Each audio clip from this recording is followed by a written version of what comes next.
Buenas tardes. Este año, el Congreso Venezolano de Sociología, instalado esta mañana, eligió como tema central la sociología de la resiliencia en la sociedad venezolana contemporánea. Con este título se ha buscado dar una mirada a la realidad social actual, una mirada que va más allá de las dificultades, de la capacidad, de las cosas que nos puedan ocurrir, de las amenazas y de los conflictos. Y esa mirada quiere detenerse, no en la capacidad de soportar esa adversidad, sino en la posibilidad de recuperarnos que tenemos las personas.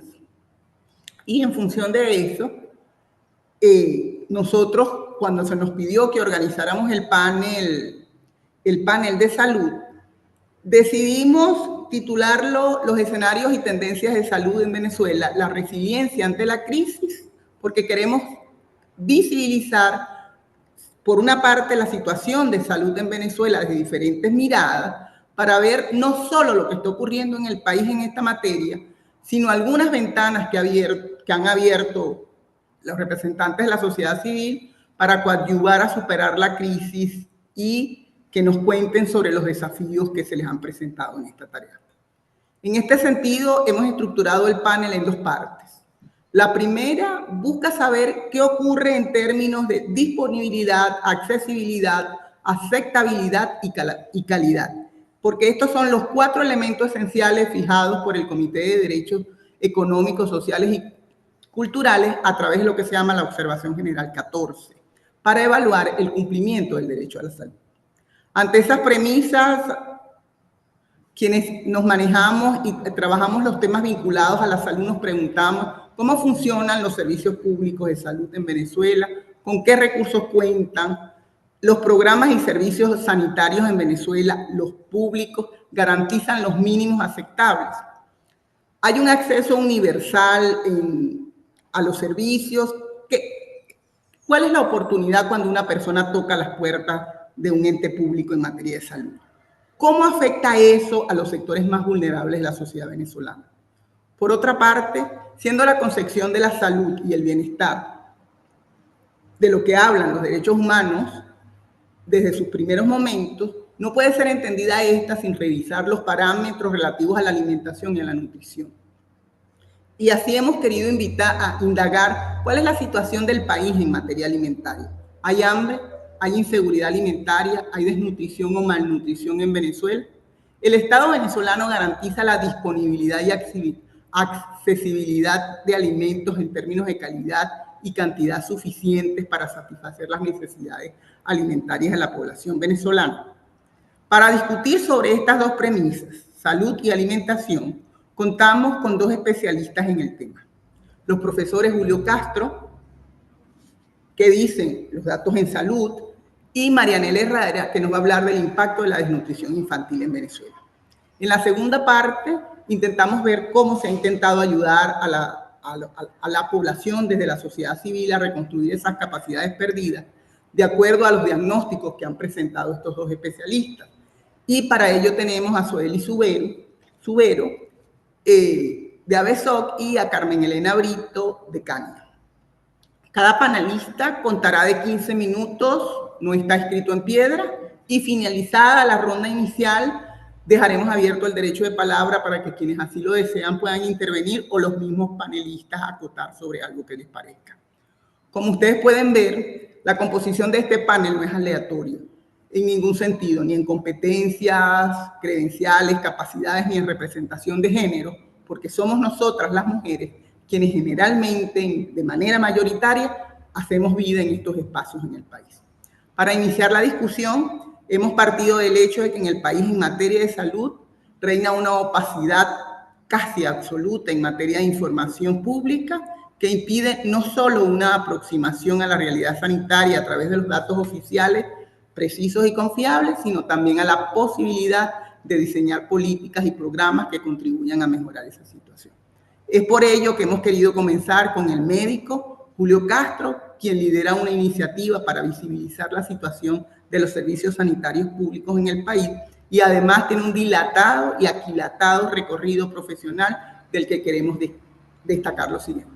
Julio Castro es médico cirujano graduado en la Universidad Central de Venezuela, donde también se especializó como médico internista e infectólogo, se formó en el Hospital Vargas, ha seguido un fellowship en la Escuela de Medicina de la Universidad de Harvard, es profesor asistente en el Instituto de Medicina Tropical de la Universidad Central, ha publicado varios libros en materia de infectología, ha recibido premios de reconocimiento como investigador, tiene libros publicados en la materia, ha bajado a las arenas de la administración pública con cargos de responsabilidad en la gerencia de programas de salud y mantiene su práctica profesional en la Policlínica Metropolitana.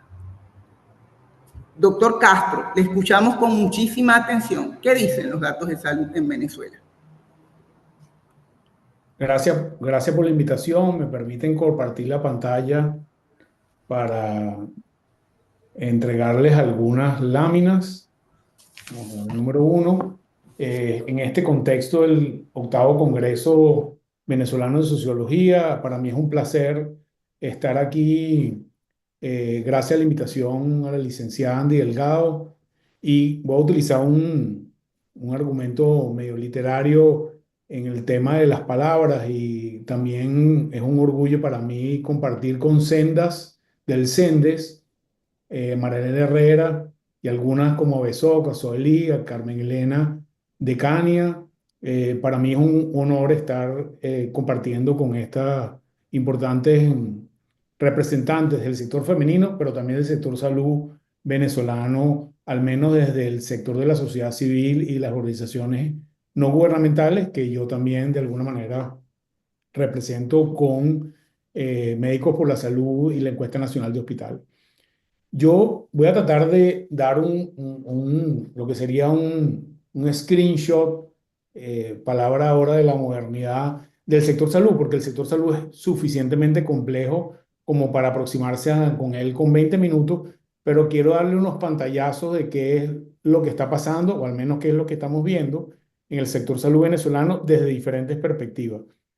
Voy a hablar de algunos datos de infraestructura y servicios públicos, voy a hablar de algunos elementos de programa.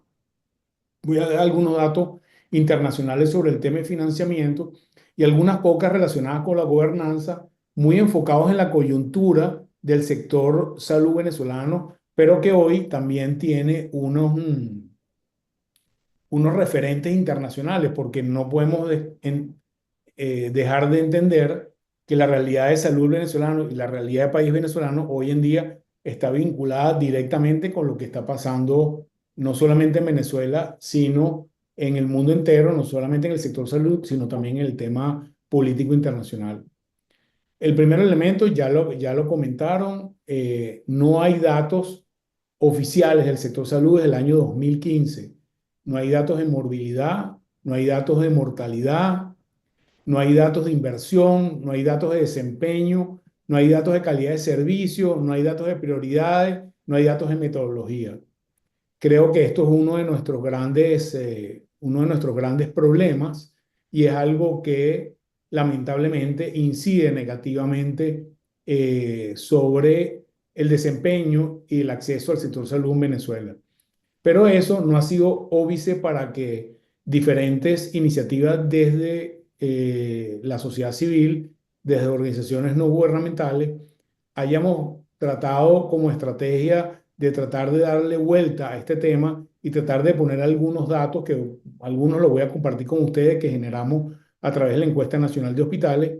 Y yo, a propósito, no voy a nombrar la soga en la casa del ahorcado, porque aquí hay excelentes expertos en el área de nutrición. Entonces yo voy a dejar esa área específicamente fuera de mi charla, para que la toque Marianela y la toque Carmen Elena, que tiene que ver con el sector alimenticio nutricional nacional. Voy a hablar de otros aspectos, que algunos de ellos levantados directamente por nosotros.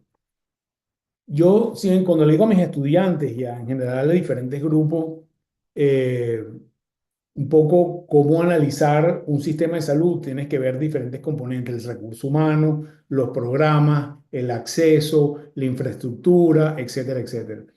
Y creo que en este momento Venezuela tiene unas características, tiene unas particularidades que es importante y debo mencionar. La primera de ellas, Venezuela tiene una afectación de la pirámide poblacional venezolana y lo que se han nominado en los aspectos académicos como la pérdida del bono demográfico. Venezuela ya no es un país fundamentalmente joven como lo era anteriormente. La pirámide poblacional venezolana se está haciendo cuadrada, a diferencia de como era anteriormente, que era piramidal, y eso tiene unas implicaciones importantísimas desde el punto de vista de la morbilidad, desde el punto de vista de la mortalidad, desde el punto de vista del perfil sanitario venezolano. De igual manera, algunas situaciones, algunas coyunturales y otras más estructurales, han modificado la esperanza de vida del venezolano. Y esto, de alguna manera, nos afecta negativamente.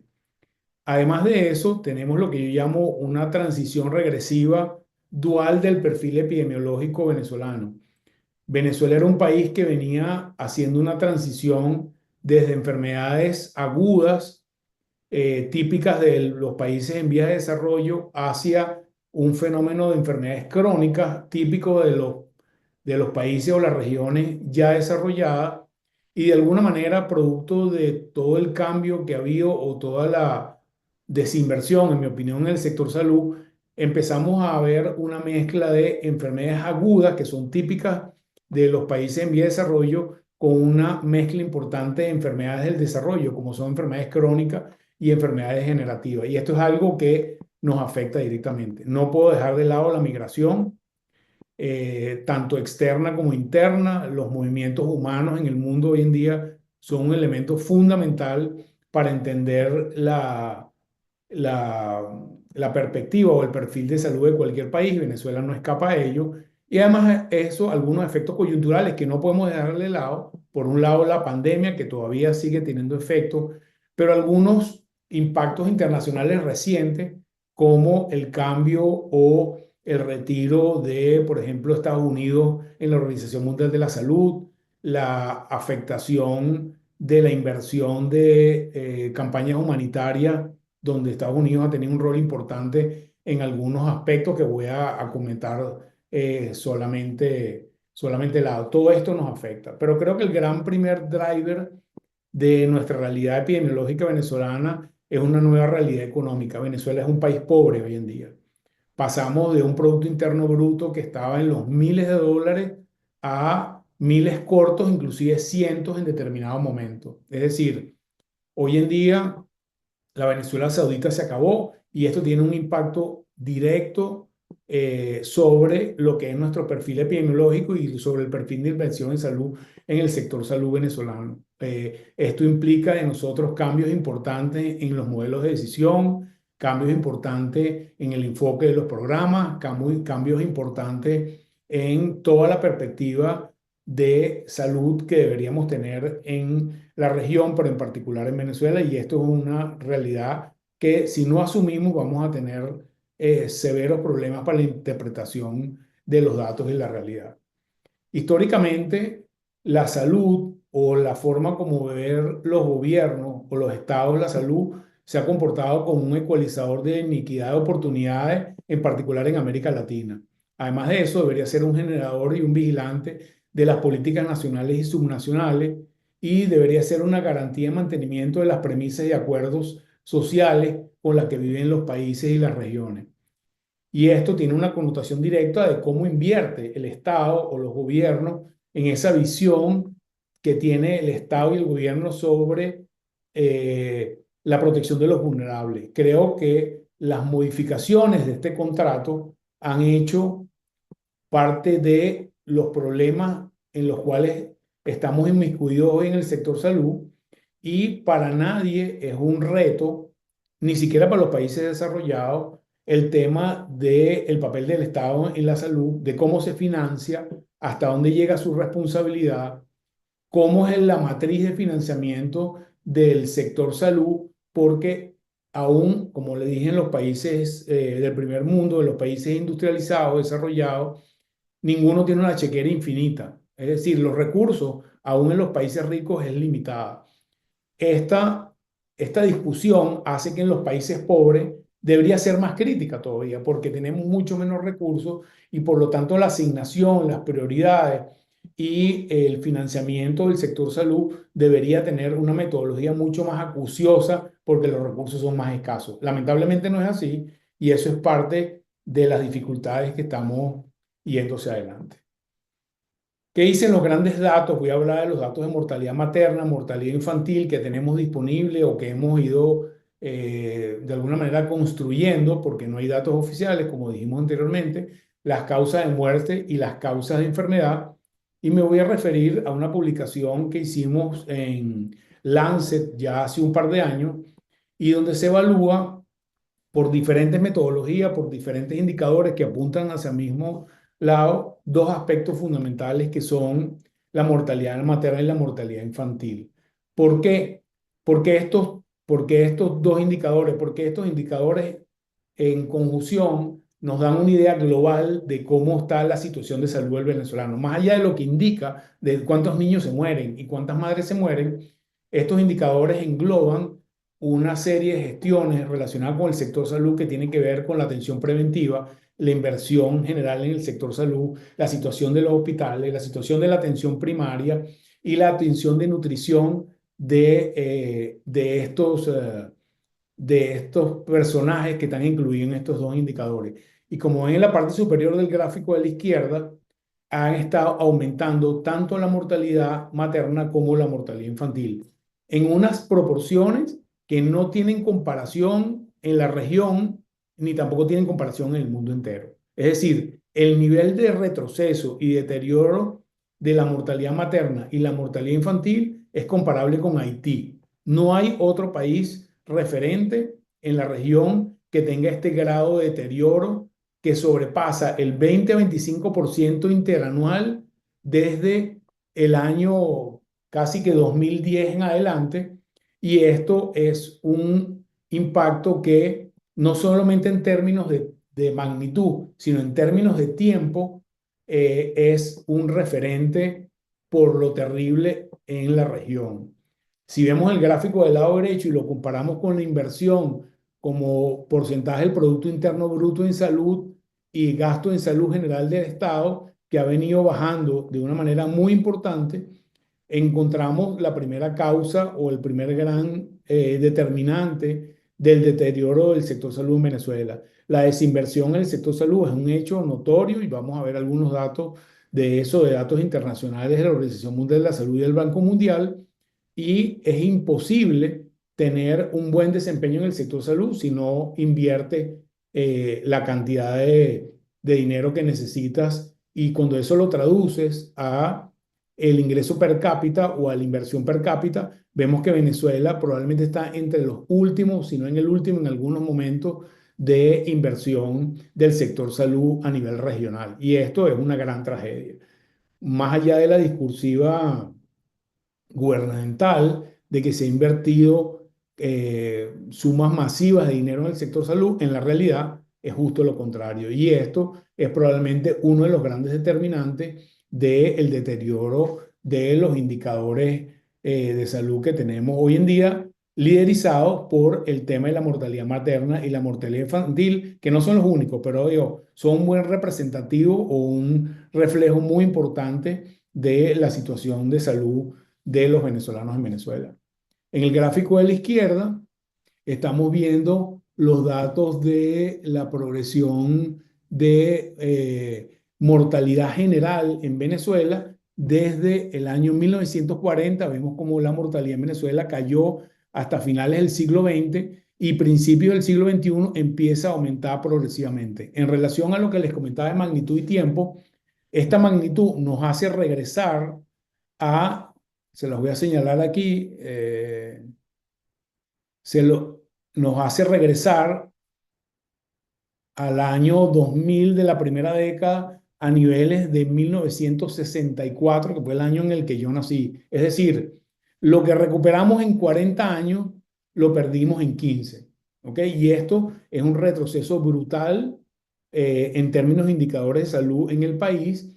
Y esto tiene un correlativo, más allá de cuando hablamos de los indicadores, tendemos a ser muy tecnocráticos, pero cuando traducimos esos indicadores, estamos hablando que 320.000 a 360.000 datos, 360.000 venezolanos fallecieron en exceso. Esos son trabajos de nuestra unidad de investigación. Cuando traducimos esa mortalidad a mortalidad en exceso, es decir, los venezolanos que no han debido fallecer, porque si tú miras esta misma curva en Colombia, viene bajando esto y se estabiliza y se mantiene plana desde finales del siglo XX al siglo XXI en adelante, bajando un poquito. En Venezuela tiene un comportamiento anticíclico, es decir, no solamente llega a su nivel basal, sino que miente a aumentar progresivamente. Toda esta área bajo la curva que se encuentra en todo el siglo XXI en Venezuela suma alrededor de 350.000 venezolanos que fallecieron, que no han debido fallecer. Es decir, hay una traducción neta de el deterioro del indicador en muertes venezolanas. Digamos, creo que es importante recalcar esto porque eh, más allá del tema de los indicadores numéricos, eso representa venezolanos que fallecieron.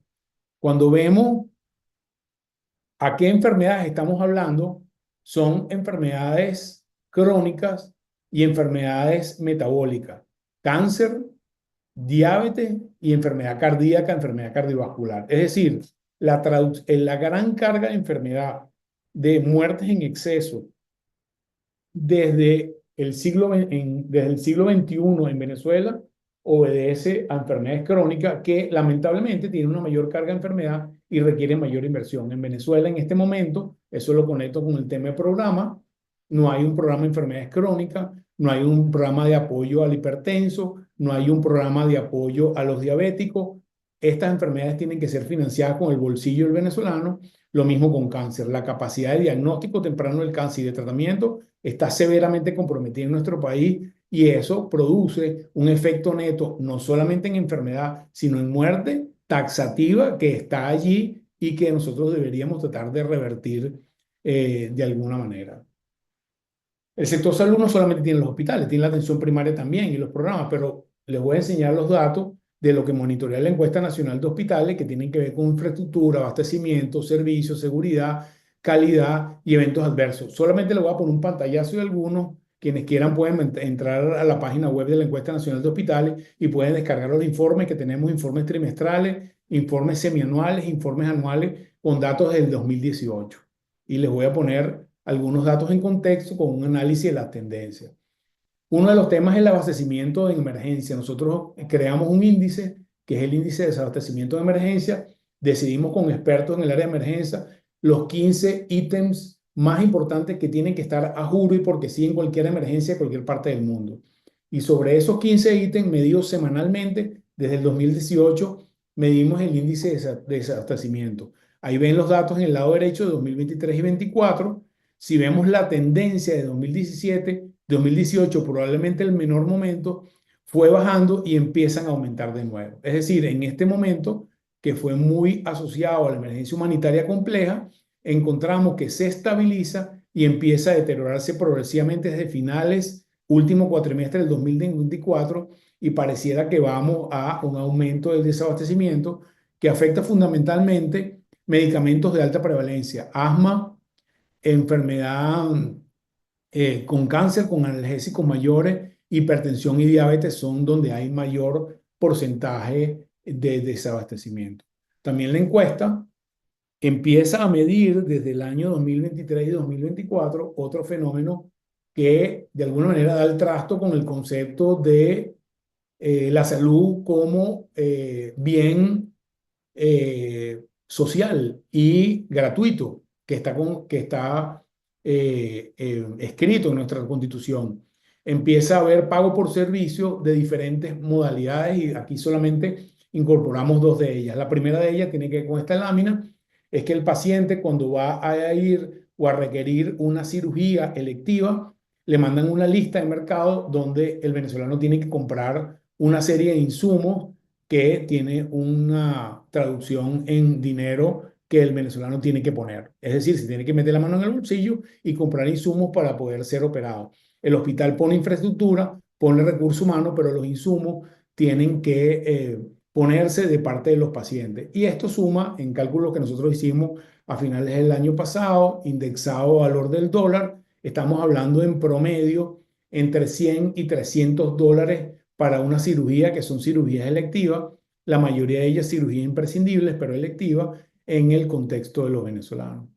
El segundo elemento que tenemos que hemos hecho referencia recientemente es el pago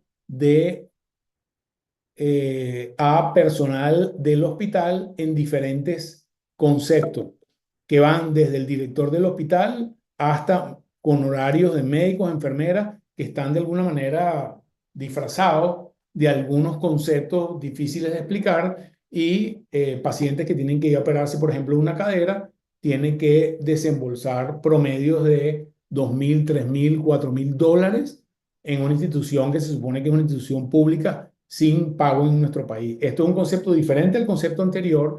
Esto va a diferentes tipos de acceso a los quirófanos, atención de las enfermeras, pagos disfrazados de alguna manera de honorarios médicos y en algunos casos uso de servicios que se pagan inclusive, obviamente, por vía de caminos verdes a diferentes personal del hospital.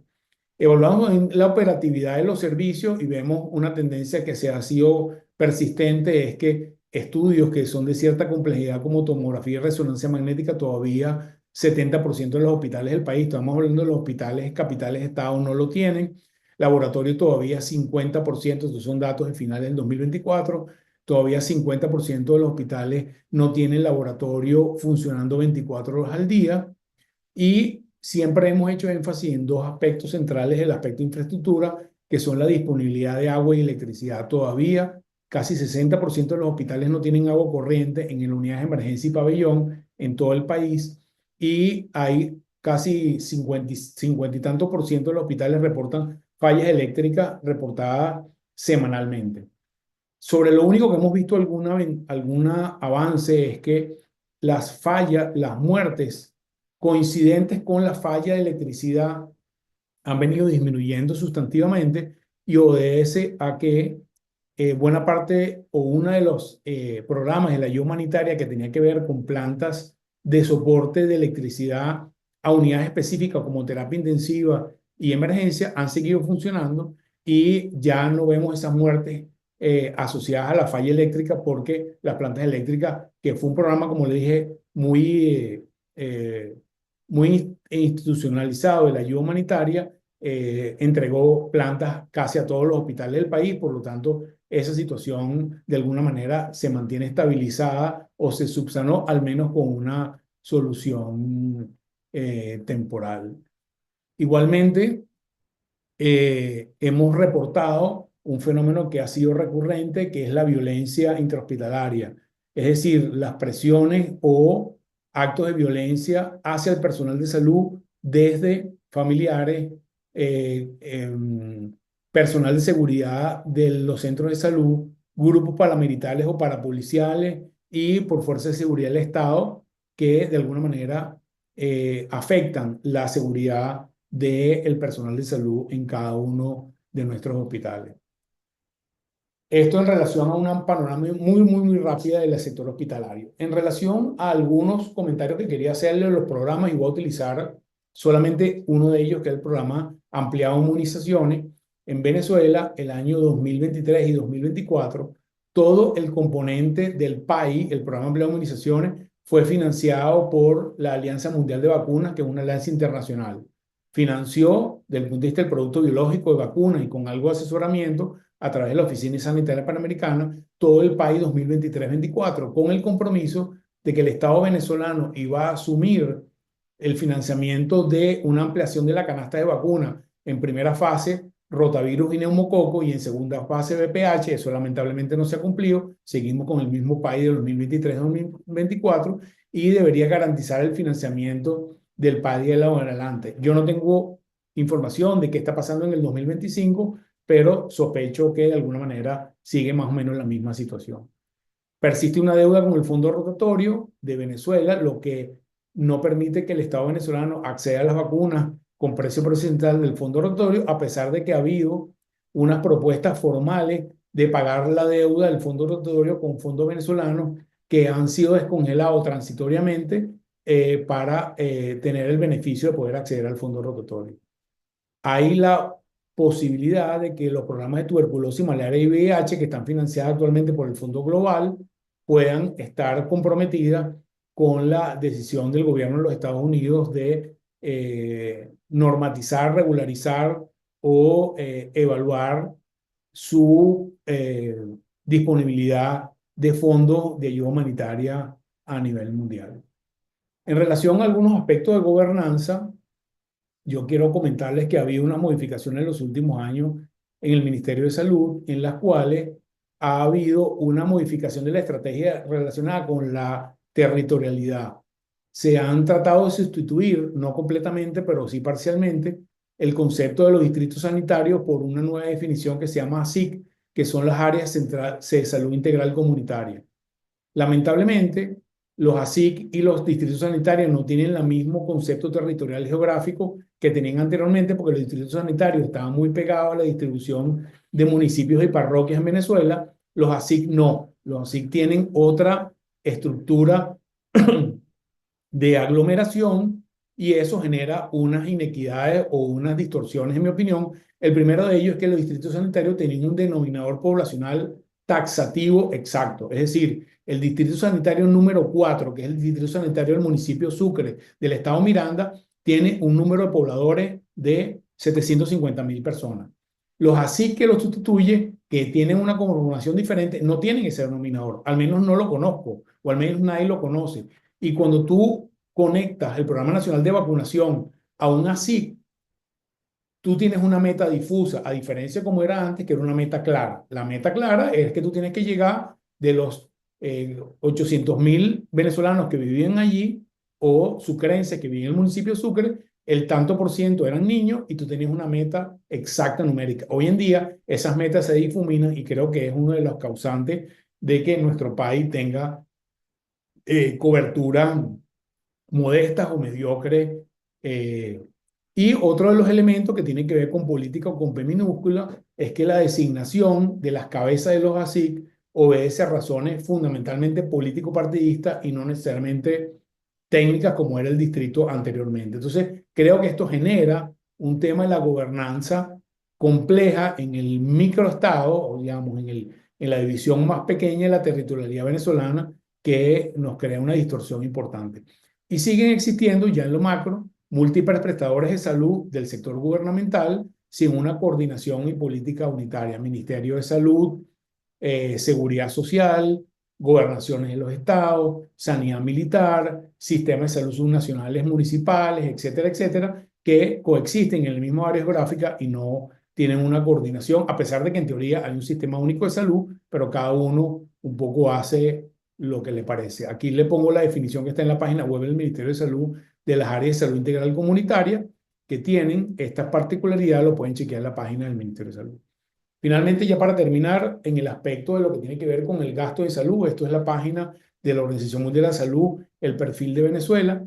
En este gráfico quiero resaltar que la mayor parte de la inversión que tiene que ver con lo rojo, que es que el venezolano se mete la mano en el bolsillo, y pago voluntario, que es por otra vía, ocupa casi el 60-70% de la inversión en salud que hace cada venezolano. Es decir, lejos de lo que pasa en otros países donde la mayor inversión de salud tiene que ver con el Estado, en Venezuela este financiamiento es particular y personal de cada una de las familias. Sigue siendo así y es probablemente uno de los gastos de bolsillo más altos que hay en la región. Cuando vemos este mismo perfil en el porcentaje de inversión tanto del Estado como del gasto de bolsillo, vemos que tiene una tendencia regresiva a disminuir progresivamente, y lo cual es altamente preocupante. Y cuando tú ves ese escenario, Venezuela en el escenario terráqueo completo, Venezuela está aquí en una situación, diríamos, en minusvalía, donde el ciudadano tiene que hacer una inversión en salud muy importante para poder costear sus gastos de salud. Cuando vemos datos del Banco Mundial sobre el gasto público como porcentaje del Producto Interno Bruto, Venezuela llegó a tener menos del 3% del gasto del Producto Interno Bruto, ahorita está cercano a 4 o 5%, y eso nos pone en el gráfico de derecho en el último país en la región como gasto en salud, como producto, como fracción del Producto Interno Bruto total per cápita. Es decir, cada venezolano tiene en su cabeza una cantidad de dólares relacionada con el gasto en salud, que es el mínimo de la región cuando utilizamos datos del Banco Mundial. De alguna manera, esto nos deja un panorama en el cual la salud, siendo un valor social, está en plena evolución en el mundo entero. Los indicadores en Venezuela reflejan un deterioro tangible, profundo, largo y estructural. Las razones son múltiples, pero fundamentalmente estructurales, y esto, en mi opinión, es una forma de ver la salud conectada con el Estado que ha sido muy bizarra y que ha generado como resultante final un deterioro en los indicadores de calidad de vida del venezolano, sin ninguna duda. No hay signos reales de mejoría, en todo caso de deterioro, y revertir esta tendencia regresiva va a requerir un esfuerzo muy importante en inversión, en logística, en recursos humanos, que nos va a tardar probablemente más de un quinquenio poder llegar a los valores que teníamos antes y a crecimiento probablemente más de 10, 15 o 20 años. Yo con esto termino. Muchas gracias y quedamos pendientes para la ronda de preguntas. Gracias. Bueno, le agradecemos al doctor Castro su intervención, además que nos hace reflexionar sobre qué podemos esperar para estos muchachos que están naciendo en este momento, una criatura de 5 años que no pueda ser vacunada. Cuando muere una mujer a causa de las enfermedades propias del parto o luego de ello, estamos hablando de que hay una lesión por ser mujeres, ¿sí? Mueren porque son mujeres y esa es una violación de los derechos humanos. Creo que la exposición nos hace pensar muchísimo. Yo tengo un montón de preguntas, vamos a esperar la ronda. Me acaba de decir Marianela que está a punto de conectarse, pero no sé si Yesenia, que nos está ayudando, puede ir montando la presentación de Marianela mientras ella, por si no llegara, y mientras tanto yo voy presentando a mi compañera de área. A ver si Marianela me está diciendo algo en este momento, que me acaba de escribir. Ah, Marianela está entrando, vamos a esperarla. Vamos a esperar a Marianela. Aquí está entrando. A ver si ella lo quiere hacer directamente o cantando.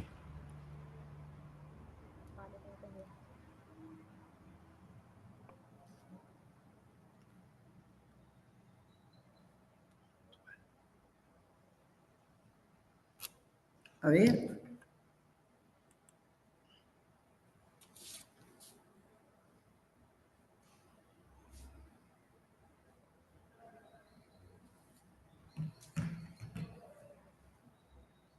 Vamos a esperar unos minutitos que me dice que está entrando.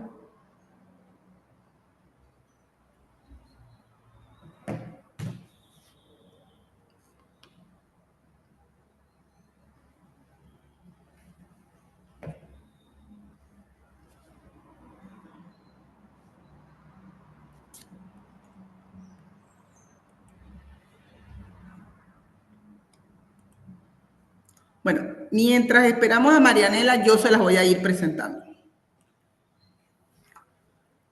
La doctora Marianela Herrera Cuenca es médico cirujano de la Universidad Central de Venezuela, hasta donde recuerdo de la Escuela Racetti. Marianela tiene un doctorado en la Universidad Simón Bolívar, es docente e investigadora del Centro de Estudios del Desarrollo de la Universidad Central de Venezuela. Trabajamos juntas en el área de desarrollo y salud.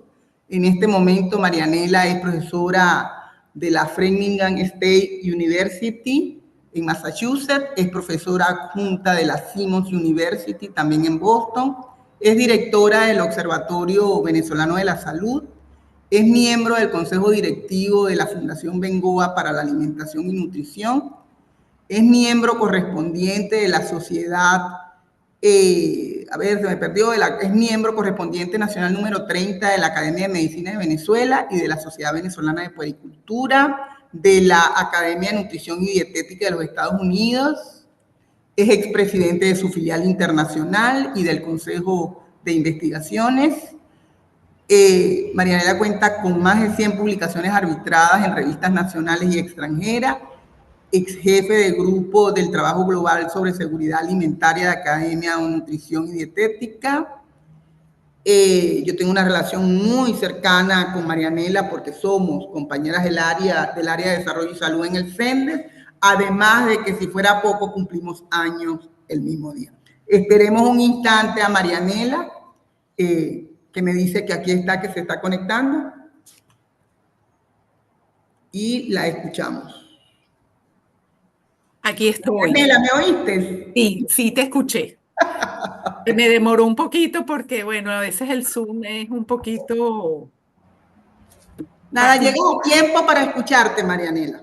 Perfecto, voy a compartir pantalla. Por favor.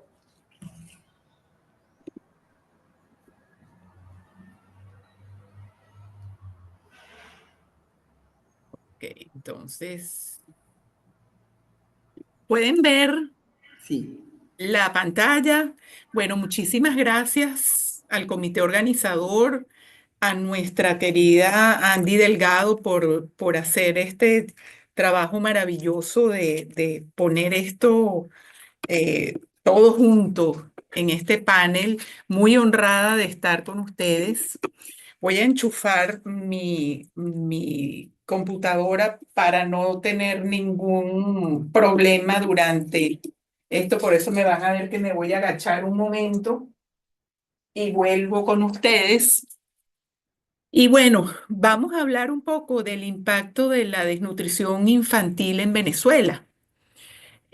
Voy a tratar de revisar un poco qué significa ser un desnutrido crónico, un poquito de las diferencias entre la desnutrición aguda y la crónica, en tanto que tienen como diferencias en el abordaje y representan a veces hasta un dilema en el quehacer humanitario, ¿no? Porque tenemos el dilema de salvar vidas, pero después entonces, ¿cuál es la sostenibilidad de esas vidas? ¿Cuál es el cerebro que le estamos garantizando a los niños que recuperamos?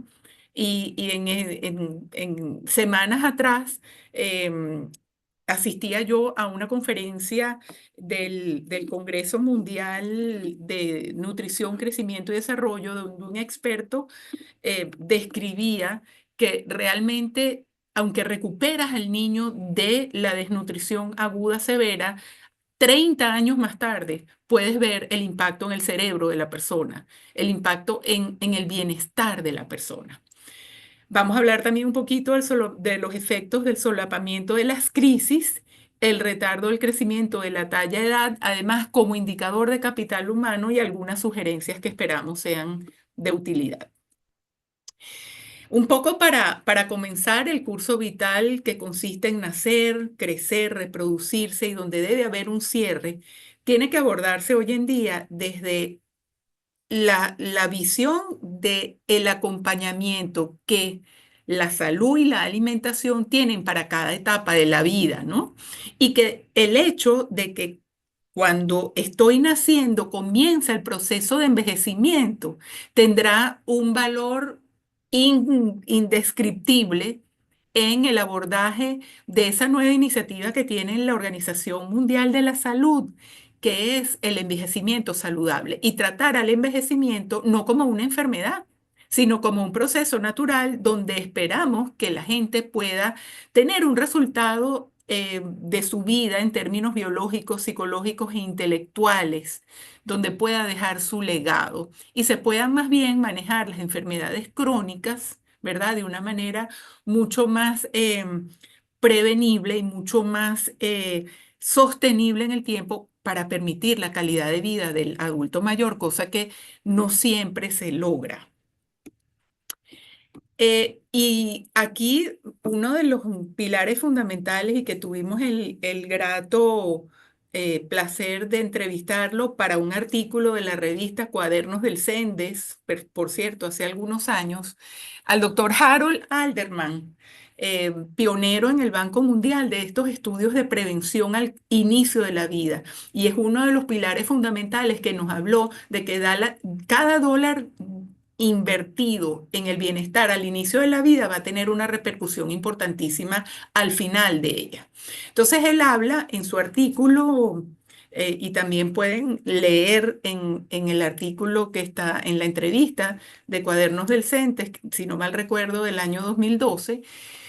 Él decía que el mal comienzo de la vida va a tener siempre un impacto negativo sobre la productividad, la salud física y psicológica de los adultos, porque el retraso de crecimiento y desarrollo en los niños contribuye a los efectos negativos sobre esa misma salud futura, en tanto que el retardo del crecimiento, cuando es retardo de crecimiento, implica una adaptación a situaciones adversas, donde se sacrifica la talla en un inicio para mantener la salud de otros órganos, pero que si esto se vuelve extremo, si la desventaja es extrema, entonces empieza a colapsar el organismo y entonces realmente hay una situación muy difícil desde el punto de vista de salud. Por supuesto que se contribuye a una productividad muy disminuida, tanto psicológica como biológica y económica, y estos costos se mantienen muy elevados a lo largo de la vida, no solo en términos económicos, sino hay que ver lo que significa para la familia de un discapacitado, eh, trabajar con el discapacitado, atender al discapacitado, integrar al discapacitado a una sociedad. Entonces, por supuesto, cuando vemos el inicio de la vida, que nos habla de la ventana de los primeros 1000 días de vida, donde debería idealmente existir una lactancia materna adecuada, con una introducción de alimentos y una estimulación, porque no solamente es alimentos, sino la estimulación que eso implica. Y nos hace llevar a preguntarnos cómo fue el embarazo, la lactancia materna, si hubo o no, si hubo un ambiente favorable o desfavorable, si el ambiente desfavorable continúa o no. ¿Y cómo se hace para construir el capital humano en medio de estas desventajas o cómo se hace para recuperar el capital humano en medio de estas desventajas? Cuando nosotros sabemos que tenemos no solamente la ventana de los primeros 1000 días de vida, sino que la otra iniciativa de la Organización Mundial de la Salud nos habla de los próximos 7000 días de vida, que son desde ese final de los primeros 2 años de vida hasta el final de la adolescencia, donde se consolida la fertilidad, la madurez biológica y se inicia la adultez joven, donde nosotros ya deberíamos idealmente tener la construcción de un proyecto de vida. ¿Qué está pasando con esos próximos 7000 días de vida? Y aquí un poquito de conceptos sobre epigenética y epigenoma, porque nosotros decimos, bueno, las condiciones que traemos genéticas son inmodificables hasta ahora, ¿verdad? Pero la epigenética, que es la alteración, ¿verdad?, de el ADN temporalmente mientras exista un estímulo adverso, ¿verdad? Si pudiéramos mejorarlas y controlarlas. Y la adecuada o inadecuada nutrición constituye un factor ambiental que nosotros podemos modificar.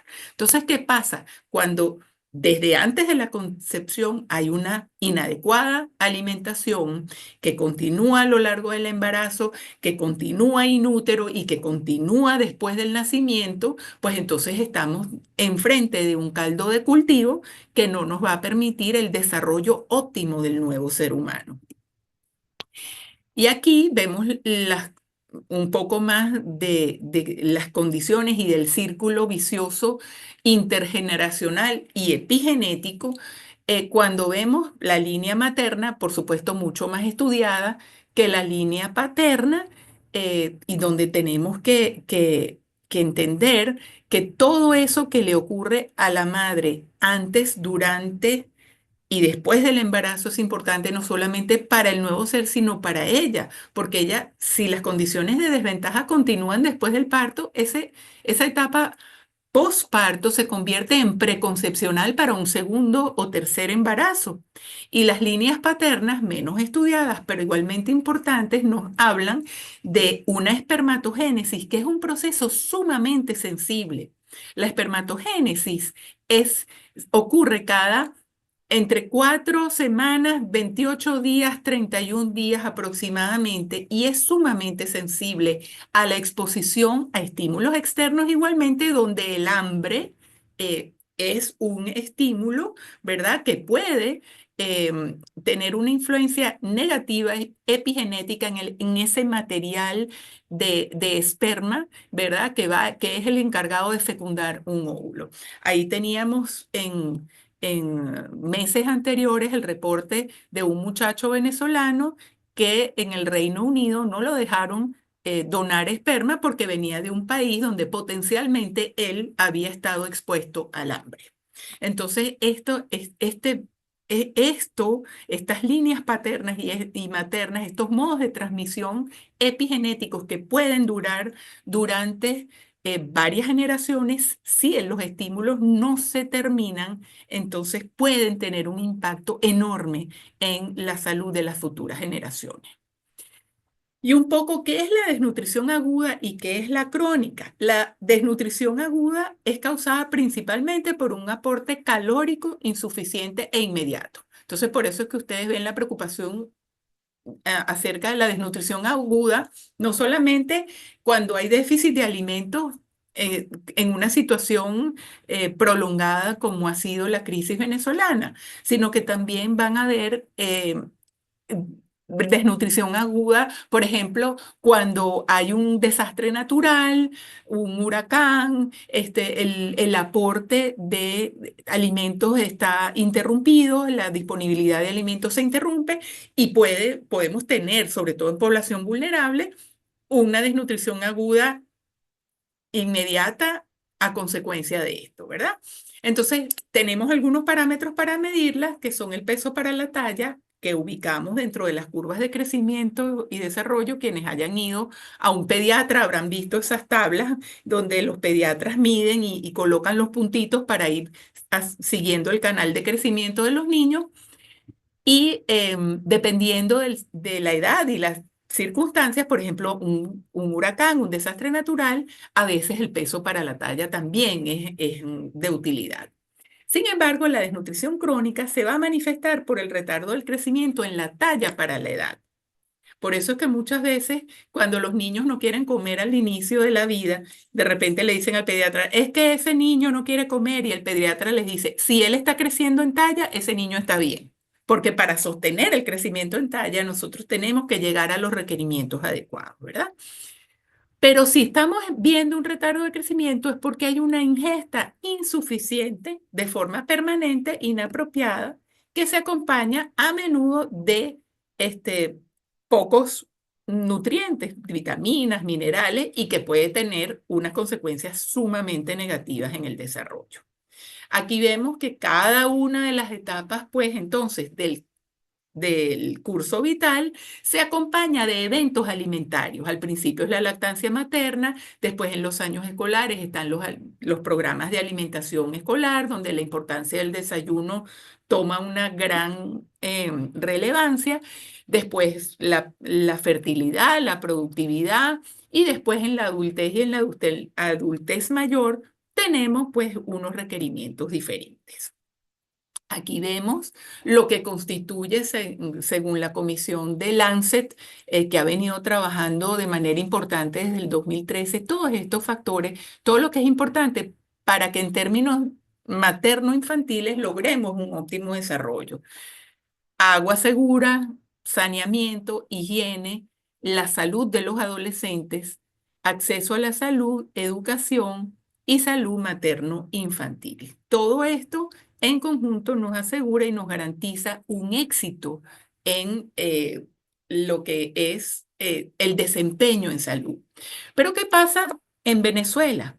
Desde el 2017 nosotros realmente nos preocupamos muchísimo porque en el proyecto de emergencia social que desarrollara Fundación Bengoa en conjunto con la Universidad Católica Andrés Bello, nosotros ya veíamos que 33% de los niños entre 0 y 2 años presentaban un retardo de crecimiento en talla. En esta etapa de la vida, nosotros podríamos decir que estos niños ya venían con un retardo de crecimiento dentro del útero, ¿verdad? Y estamos hablando de 33% de los niños en estratos socioeconómicos populares. De tal manera que si esto es así y sin intervención, nosotros tenemos realmente que promover unas intervenciones que sean adecuadas para este grupo poblacional, que fíjense, ya desde el 2017 hasta ahora estos niños ya tienen 5 años o más de edad.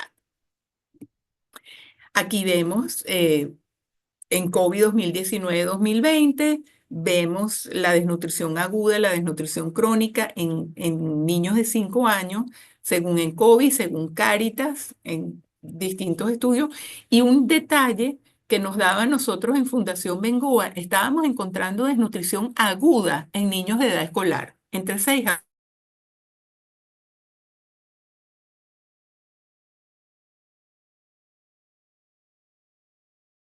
de alimentos, y la desnutrición crónica que sí existe ante un evento agudo, pues vamos a ver un déficit de aporte de calorías, de nutrientes y de proteínas que nos llevan pues a un episodio fácilmente de desnutrición aguda.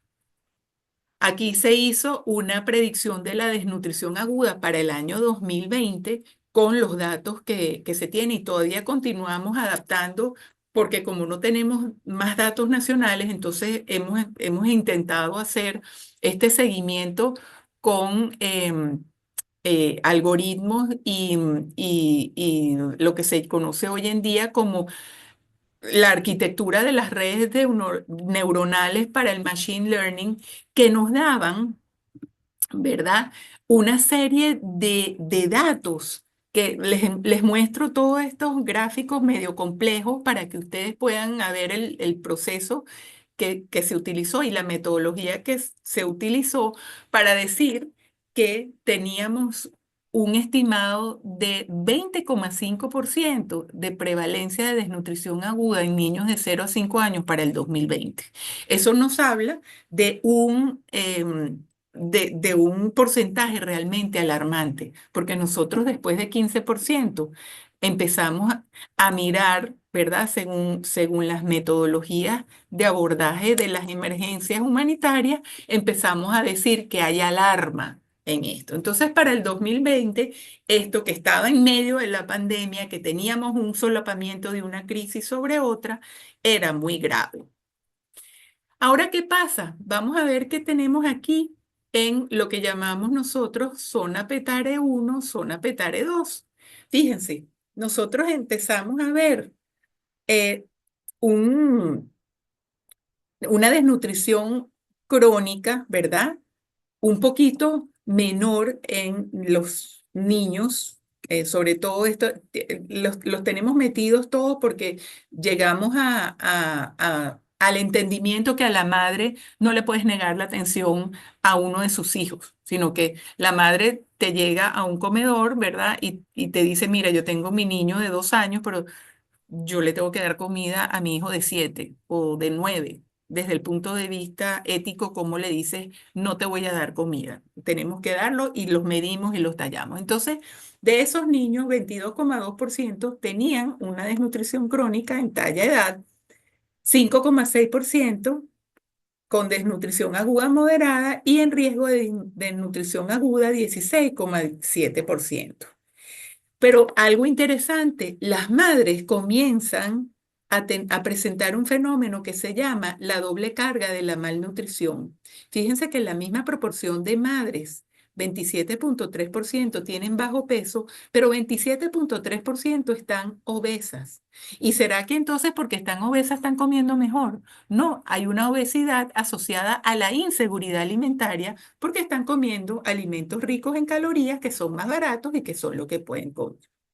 Aquí en la zona Petare 2 tenemos más o menos un panorama con una desnutrición crónica de 12,3%, un riesgo bastante elevado, casi cerca del 40% de desnutrición crónica, una desnutrición aguda moderada de 6% y el riesgo de desnutrición aguda de 37,5%. Y aquí la doble carga de la malnutrición en las madres se observa con una tendencia mucho más a favor de la obesidad que del bajo peso. Entonces, a la hora de planificar para políticas, vamos a tener que atender a los obesos, a los desnutridos y vamos a tener que cuidar a la población normal que no queremos que se nos empeore. Y cuando llegamos a nuestras mismas gráficas de la comisión de Lancet, cuando vemos los indicadores de desarrollo y los indicadores de ingreso per cápita de los países y vemos las prevalencias de retardo del crecimiento en niños menores de 5 años, vemos que a menor ingreso, ¿verdad? Hay mayor retardo o deficiencias crónicas en el crecimiento. Entonces, de este lado tenemos a Nigeria, Burundi, Afganistán, Nepal, ¿verdad? Haití, Ghana, Senegal. Venezuela no tiene datas, por eso no aparece aquí. En el medio vemos países con los que estamos más familiarizados, como Colombia y Perú. Perú ha hecho, por cierto, un gran esfuerzo en mejorar la desnutrición crónica y vemos que a medida que hay una mejoría, la predicción del retardo de crecimiento, que en inglés se llama stunting, va bajando. Entonces, ¿qué hacer y cuál es el tratamiento? Aquí vemos una gráfica de lo que se ha hecho en Perú, que es que se han tomado las causas inmediatas, las causas que están subyacentes, con las causas básicas, intermedias y las distales. Porque hay cosas inmediatas. Y igualmente tenemos que pensar en cómo recuperar a un niño que tiene desnutrición aguda, de estos niños que los vemos a cada rato en un barrio caraqueño, en un barrio rural de nuestro país. Tenemos que recuperarlo ciertamente, pero que tenemos que abordar esas causas distales, donde vemos, por ejemplo, cómo existe, cómo se relaciona el desempleo o el empleo informal con el retardo de crecimiento de los niños. Son estudios que tendríamos que estar haciendo en Venezuela. Y esos factores socioeconómicos a los cuales tenemos que apuntar a resolver, que no son no ejercen una influencia directa, en tanto yo no como con el salario como tal, pero el salario me permite comprar una dieta más saludable, más nutritiva para nosotros poder hacer frente a nuestra cotidianidad. Igualmente, cuando vemos las intervenciones que tienen que ver con agricultura familiar, son métodos indirectos, pero que pueden mejorar, por supuesto, la ingesta y diversificar la dieta de la familia para mejorarla. Entonces, bueno, nosotros tenemos que realmente comenzar una nueva página en la nutrición infantil en Venezuela. Tenemos que comenzar antes de nacer, tenemos que tomar un enfoque multifactorial y multidimensional y pensar realmente que la desnutrición crónica es más que falta de alimentos, porque cuando empezamos a ver la falta de higiene, la falta de medicamentos, las infecciones a repetición, todo eso contribuye a la desnutrición crónica y tenemos que considerarlo a la hora del diseño de políticas y de hacer intervenciones. Nuevamente, mis agradecimientos al comité organizador y cualquier cosa, quedamos en contacto y atenta a sus preguntas. Muchísimas gracias. Gracias a la doctora Marianela Herrera. Vamos a entrar en la segunda parte de este panel y queda pues a cargo ahora la socióloga Bailde García, quien nos va a presentar cómo salimos de esto, qué se está haciendo desde la sociedad civil. Bailde, te escuchamos. Gracias, Marianela.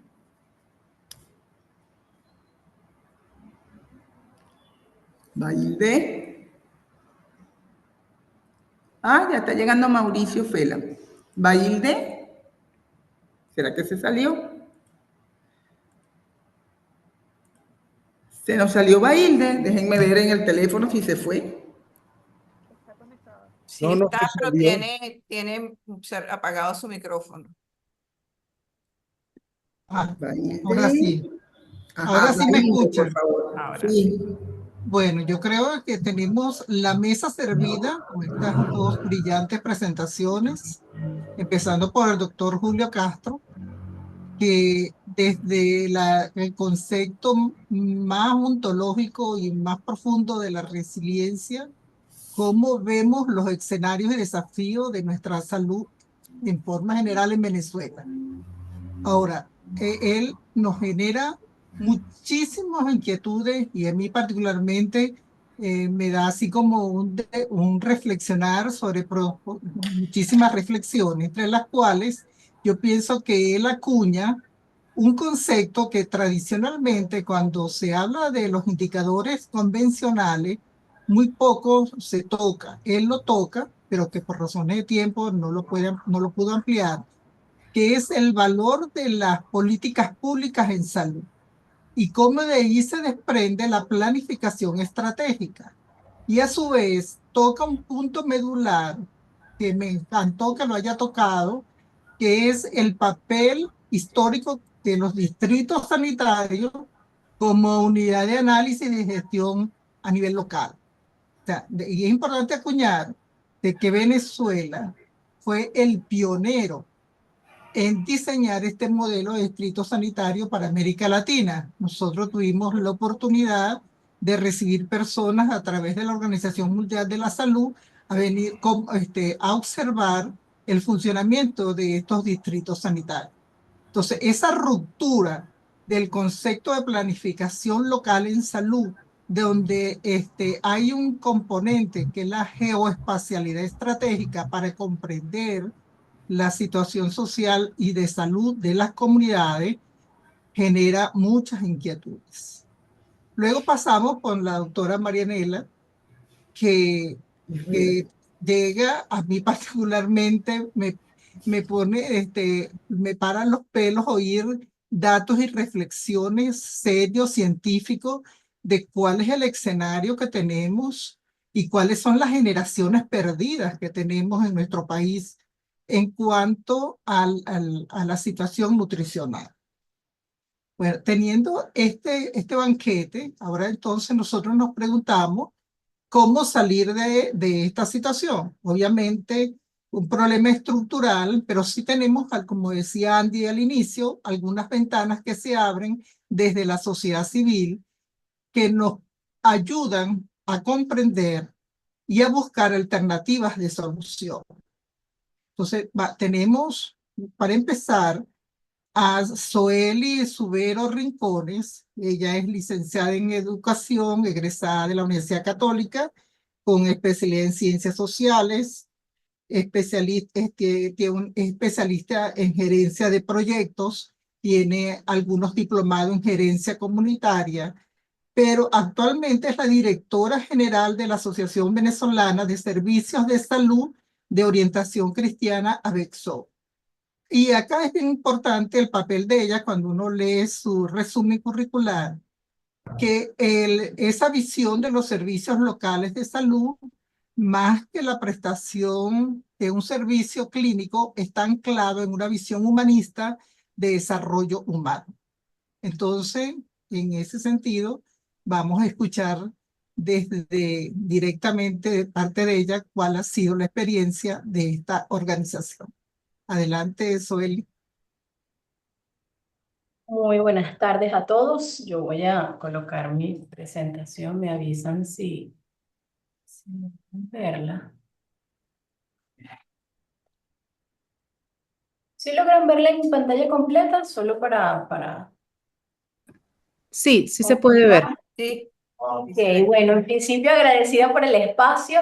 Yo aquí me siento un poco en las nubes, imagínense, después de esta interlocución de Marianela, de Julio, para mí es un honor estar aquí con ustedes en este congreso y poder presentar cuáles son esas alternativas de servicios de salud de calidad para las poblaciones vulnerables que existen en Venezuela. Sí hay unas acciones en temas de salud alternativos al sistema público que se han venido haciendo desde hace mucho tiempo. Y bueno, la intención de este espacio es presentar algunas de ellas. Obviamente, AVESOT, yo tenía quizás como una primera parte de contexto del cual no me voy a referir porque creo que Julio lo ha dicho muy bien, pero sí me voy a detener en resaltar que estas barreras que Julio mencionaba, y estas limitaciones pues de alguna manera afectan el bienestar físico y mental de las personas y eso va perpetuando quizás estos ciclos de desigualdad. Entonces, bueno, mi intención es poder presentarles estas alternativas que puedan transformar, que se transforman en acceso a la salud de calidad, destacando obviamente las que AVESOT desarrolla y que ha contribuido entonces durante estos 20 años en la promoción de la salud integral en el país. Yo quisiera, pues, para que todos estemos en el mismo tema, considerar que las alternativas de servicios de salud de calidad, nos referimos sobre todo a los enfoques no convencionales, innovadores o complementarios o que son diferentes a los sistemas tradicionales de salud pública y privada, que nacen con esa intención de garantizar el acceso equitativo a servicios de calidad en las comunidades más vulnerables, que enfrentan las barreras de desigualdades, etc. Y desde AVESOT pues ya llevamos pues 23 años trabajando, bueno, 22 años trabajando en esta acción. Muchos conocemos cuáles son esas alternativas de servicios de salud que existen. De hecho, y si no las conocíamos antes, desde el 2016 han estado muy en boga, sobre todo en nuestro país, bueno, cuáles son esas acciones que hace la sociedad civil en torno a la salud y pueden estar alineadas a esta. Y todos reconocemos, por ejemplo, los servicios móviles de salud, por ejemplo, que se acercan a las atenciones de servicios a nivel regional, de forma remota, en las comunidades, que no tienen esa infraestructura de salud. La telemedicina, por supuesto, es una de las baluartes o de estas, cuando hablamos de innovaciones, aunque la telemedicina tiene mucho tiempo, pues son de esas cosas innovadoras o no convencionales fuera del sistema. Evidentemente las clínicas móviles, comunitarias, entre alianzas nacionales, públicos o privadas, estos servicios de bajo costo o que son gratuitos o son subvencionados. Por supuesto, el tema de los programas de prevención y prevención de la salud. La educación forma parte de esas alternativas de salud no convencionales, pues porque empoderan a las comunidades en función al tema de cuidar su propia salud. Y yo creo que Julio, desde que nos conoce en AVESOT, ha sido muy baluarte, bueno, cómo acompañamos desde la educación y de la prevención de la salud a través de AVESOT en las comunidades. Y creo que eso ha sido y ha hecho mella en nuestra organización en función a los programas que desarrollamos en torno a estas alternativas de servicios de calidad. La sociedad civil venezolana tiene mucho tiempo desarrollando estas alternativas de servicios de salud de calidad a comunidades vulnerables. Y podemos nombrar muchísimos. Por ejemplo, Proyecto Manía Pura en el Estado Bolívar desarrolla telemedicina. Cáritas de Venezuela desarrolla programas a través de la Pastoral de la Salud, a través de jornadas médicas comunitarias. Acción Solidaria, o sea, atención a personas de VIH con una metodología bueno, que se acerca a las comunidades, etcétera. Y podemos hablar inclusive de SOS Telemedicina para Venezuela, que es el programa de la Facultad de Medicina de la UCB en torno a este tema. Y también, pues, evidentemente el sector privado también desarrolla alternativas en torno a este tema. Hablar de Fundación Buena Emergencia y otras, inclusive clínicas que desarrollan alternativas. Y evidentemente las organizaciones internacionales que están desarrollando acciones humanitarias en torno a la salud también se consideran alternativas o acciones para garantizar el servicio de salud a las poblaciones más vulnerables. O sea que experiencias hay muchísimas en torno a este tema. Y bueno, evidentemente en AVESOT, pues pensar, o sea, en sí misma la red de AVESOT, y para los que no nos conocen, AVESOT es una red de centros de salud de orientación cristiana. Sus siglas significan Asociación Venezolana de Servicios de Salud de Orientación Cristiana. Pues en sí misma esta red que alberga 69 centros a nivel nacional nace con la intención de brindar servicios de salud a personas vulnerables a través de esa red y a través de programas que impulsan esta red. Y en sí misma, pues la red trabaja en función a estas alternativas. Y bueno, podemos enumerar como las 4 más fundamentales, que sería entonces el fortalecimiento de las redes, los 69 centros de salud gestionados por organizaciones locales. Y esto fomenta, bueno, la presencia de servicios en zonas rurales y periurbanas, la sostenibilidad de centros accesibles. Esto es clave para la atención continua.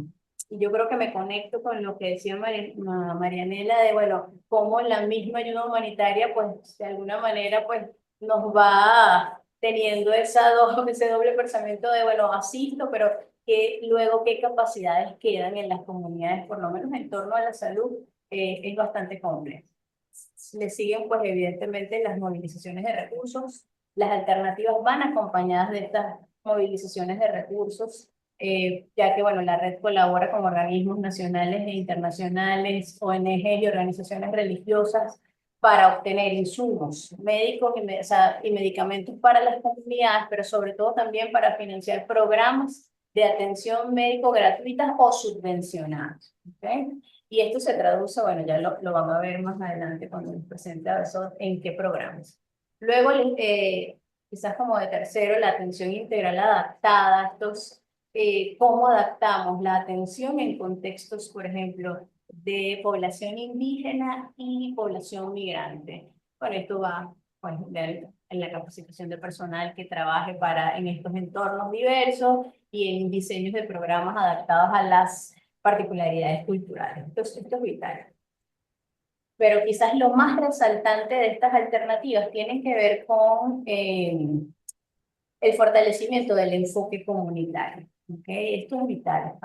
En nuestro caso, ABESOD capacita a líderes comunitarios y agentes de salud en prevención y pues, ¿para qué? O sea, ¿con qué? O sea, no solo es para dejar la capacidad instalada en las comunidades, sino también porque esto empodera a las comunidades en el cuidado de su propia salud. Y esto es vital para ABESOD desde el inicio de su fundación en el 2002. O sea, ¿qué es lo que queremos lograr? Bueno, empoderar a las comunidades en torno a su cuidado, en torno a la prevención de enfermedades y a la promoción de estilos de vida saludables. Para ABESOD es crucial el desarrollo de las alternativas que puedan disminuir esas barreras que limitan el acceso a la salud a las personas más vulnerables, y por eso nuestras acciones van encaminadas a prevenir enfermedades, evidentemente salvar vidas, garantizar el derecho a la salud, promover la equidad, construir la resiliencia comunitaria, y esto es vital para nosotros. Yo quisiera presentarles un poco de qué va esta red de centros de salud al servicio de los más necesitados. Como les mencionaba, pues somos una red de 69 centros de salud sin fines de lucro. Presentamos servicios a poblaciones más vulnerables, con especial énfasis en salud. Como les expliqué, promovemos salud, preferencialmente a los más necesitados, y tenemos un alcance nacional de al menos 18 estados. Y nuestra opción va más bien, y aquí es donde quisiera centrarme, en los programas que traducen esas alternativas y esas opciones que se adaptan a las comunidades y que pues de alguna forma pues trata de que surgen de esa crisis y para salir de esta crisis. El primero, bueno, es en nuestro programa de Fondo Solidario, que básicamente es un programa de ayuda o de atención al paciente de escasos recursos. Entonces, ¿cómo hacemos? Pues es un fondo que apoya a estas personas desde un 25% o un 100% del costo de sus estudios, y con esto pues para garantizar el diagnóstico, evaluación y control de enfermedades. Evidentemente la formación y el asesoramiento es para centros de salud y en temas técnicos es vital. También pues desarrollamos programas de prevención de embarazo a temprana edad y en adolescente dirigidos a centros educativos y grupos juveniles en general, porque también, bueno, creemos que además de lo que está pasando a nivel de salud, pues hay que acompañar a la juventud y a los niños y a los adolescentes en este momento en torno a la salud sexual y reproductiva. Bueno, y quizás desde el 2016 hemos estado trabajando en la respuesta a la situación de crisis humanitaria compleja, y de aquí podemos desarrollar evidentemente pues todo lo que son las jornadas médicas comunitarias con atención a grupos con necesidades específicas, dotación de medicamentos, ampliación de cobertura de estudios médicos y de cirugía a pacientes con necesidades específicas, la formación de los promotores de salud, como les había mencionado antes, la protección, bueno, todo esto con línea transversal en protección de niños, niñas y adolescentes y a la mujer. Y pues se le suma, pues no solo a través de programas y proyectos, es que también hay gracias a todo esto se ha desarrollado un equipo de voluntarios médicos que contribuyen a la atención primaria de manera gratuita y a nivel, bueno, a nivel nacional, al menos en 7 estados, que desarrollan estas acciones y estas actividades. Yo solo quiero cerrar este espacio, estos 15 minutos, pues mencionando que las alternativas pues, buscan abordar esas desigualdades en el acceso a los servicios de salud, pero no solo como un acto de justicia, sino como una inversión en el desarrollo sostenible. Y además, la resiliencia es clave dentro de este proceso, porque cuando empoderamos a las comunidades en esa construcción de cuáles son sus necesidades de salud, pues generamos y garantizamos un futuro más equitativo y más saludable. O sea, porque la resiliencia lo que va a permitir es que si hay comunidades formadas, si hay comunidades conscientes, pueden ser más resistentes a la salida de la crisis. Bueno, yo creo que eso es todo lo que quería comentarles en este tiempo. Desde ABESOT, pues estamos muy responsables de lo que significa la prevención y de lo que significa para estos momentos tan difíciles de la situación de salud en Venezuela. Bueno, muchísimas gracias. Si hay preguntas, adelante. Muchísimas gracias, Zoely, por tu excelente presentación. Creo que es importante como resaltar dentro de tu ponencia el valor estratégico de la educación y la promoción en salud como factores de transformación social y no ver meramente la salud como la ausencia de la enfermedad. O sea, porque la prevención, siempre hablamos de prevención, pero la prevención es cuando ya estamos hablando de la patología. Cuando hablamos de la promoción y la educación, la estamos contextualizando en una visión mucho más amplia. Y con otro elemento que acuñas, que me parece bien importante, que es tomar en cuenta el mapa de la heterogeneidad de las desigualdades socioculturales como factor clave para la gestión comunitaria. No, el hecho de estar en Venezuela no quiere decir que todas las comunidades piensen y tengan las mismas creencias, los mismos conocimientos, las mismas necesidades. Y detrás de todo este proceso de educación y promoción, realmente estaríamos en capacidad de ahondar y de investigar sobre, más allá de la necesidad, las capacidades y potencialidades que tiene esta población para poder realmente generar sus propias respuestas. Obviamente, sin soslayar la responsabilidad del Estado venezolano, que ese es su papel como rector de salud.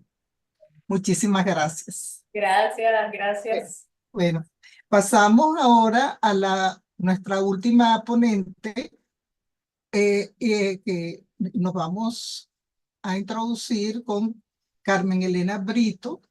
Carmen Elena Brito, ella viene de Cania Empresas Polar y nos va a hablar sobre los 30 años de aporte que tiene Cania ante la desnutrición infantil en Venezuela.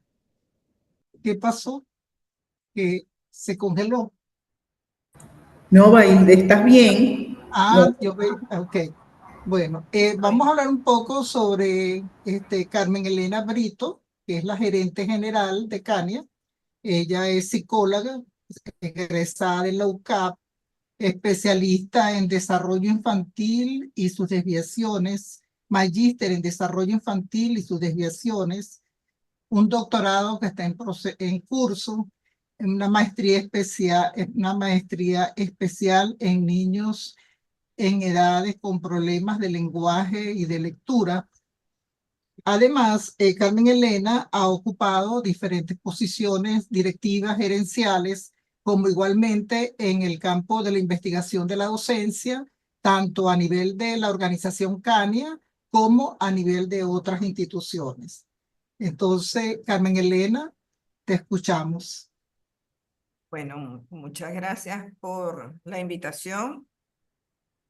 Voy a proceder a compartir la presentación.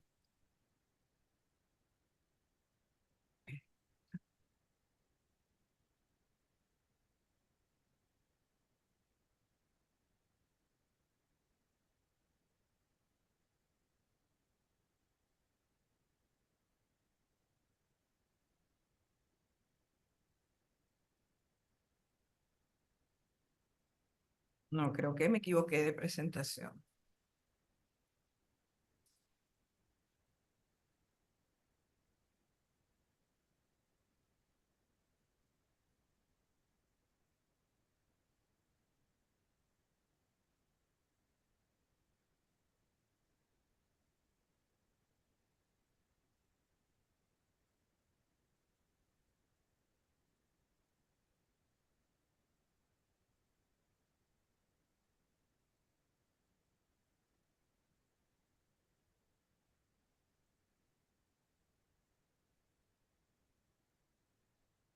Listo.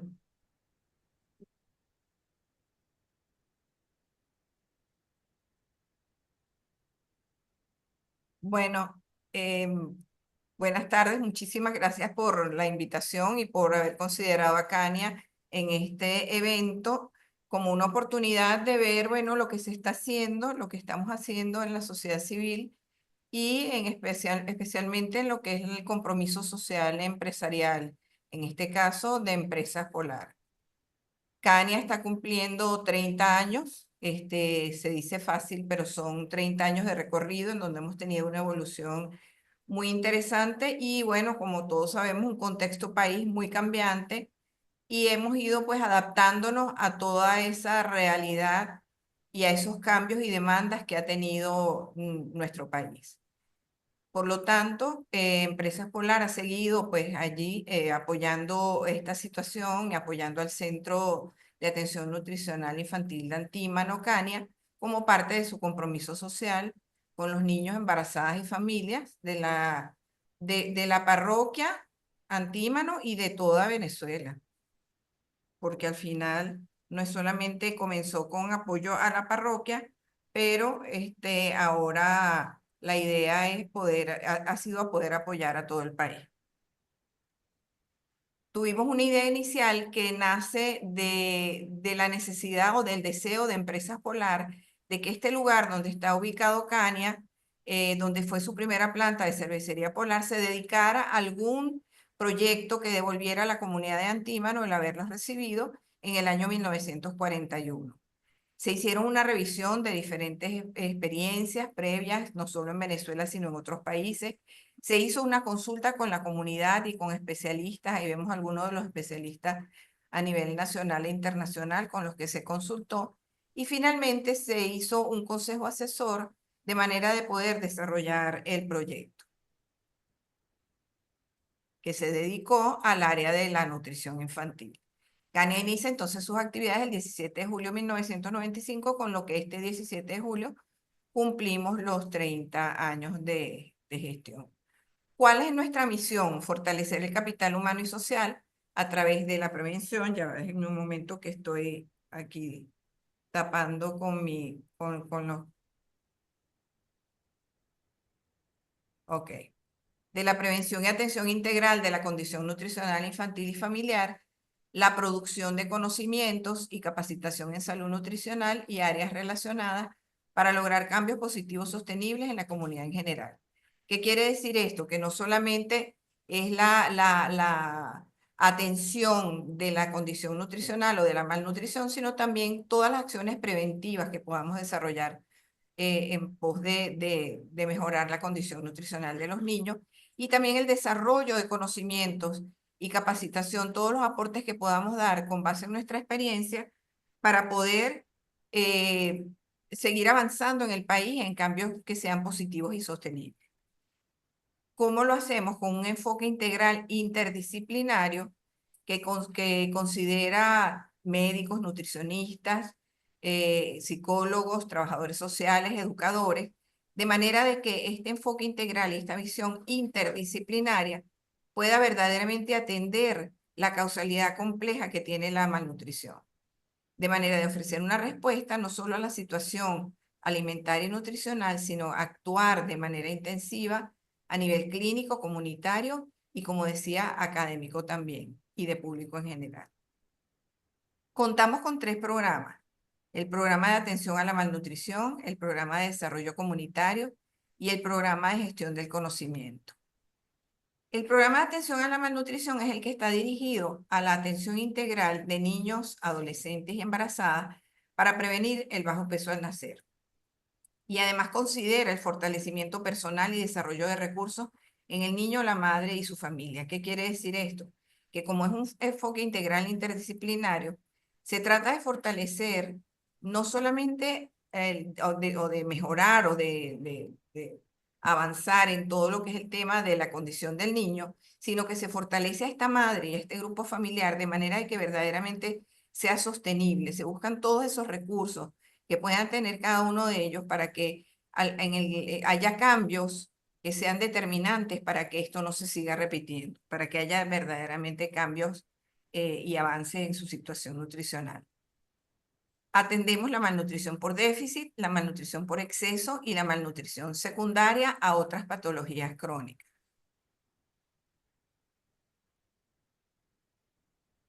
Tenemos varias modalidades de atención y esquemas de atención. La modalidad de atención ambulatoria, con consultas regulares a los que los pacientes vienen y con una periodicidad determinada por su diagnóstico nutricional, y el área de intervención nutricional, que está dirigido a casos con mayor compromiso y que ya les voy a explicar un poquito en más detalle. Luego tenemos el esquema de intervención individual y grupal. En vista de la demanda que hemos tenido de pacientes, hemos tenido que desarrollar actividades grupales para atender a los casos que tienen menor compromiso, de manera de atender de manera individual a los casos con mayor compromiso. Esto no significa que no se brinde la atención que requiere cada uno, sino que de acuerdo con lo que se vaya detectando tanto en los controles como en las mismas actividades grupales, se podrá modificar el plan para cada uno de los niños, de manera de que es una atención completamente individualizada. Y como les decía, es un enfoque interdisciplinario, médico, dietético, psicológico y social. Como les decía, las modalidades de atención hay 3. Tenemos el área de intervención nutricional, que ofrece atención integral interdisciplinaria intensiva para niños de 0 a 12 años con malnutrición por déficit, con la finalidad de favorecer la recuperación nutricional integral y su sostenibilidad en el tiempo.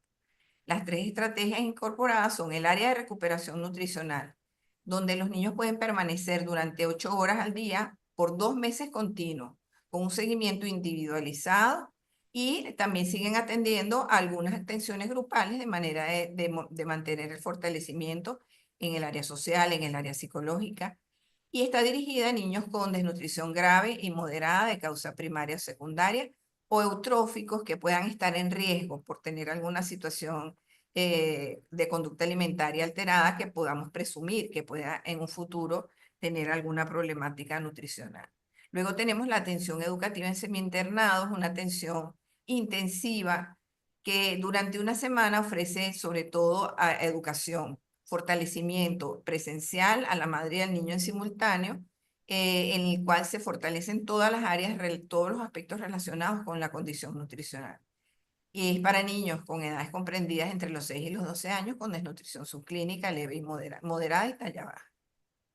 Y el entrenamiento en manejo de la conducta alimentaria EMCA, que ofrece educación nutricional individualizada y modelaje a padres que asisten puntualmente para el modelaje del momento de la comida. Sobre todo está dirigido a lo que es la conducta alimentaria y la relación madre-hijo. Factores fundamentales en nuestro programa, porque la lactancia materna es fundamental para que efectivamente, sobre todo los niños cuando vienen problemática nutricional puedan avanzar, y se trabaja mucho también la relactancia en el caso de que la lactancia haya sido suspendida. Tenemos servicios auxiliares, como servicios auxiliares, laboratorio donde se hacen todas las pruebas que el niño requiera, y radiología en donde se hacen todas las mediciones de mano o de pie para conocer la madurez que tiene el niño, la maduración ósea que tiene el niño en el momento, y poder calcular, poder complementar el diagnóstico nutricional que tenga el niño. Nuestro segundo programa es el programa de desarrollo comunitario. Este programa sí está dirigido específicamente a la comunidad de Antímano, porque el programa anterior sí es recibimos pacientes de toda Venezuela. No importa de dónde vengan, serán recibidos y atendidos en Caña, y además de manera completamente gratuita.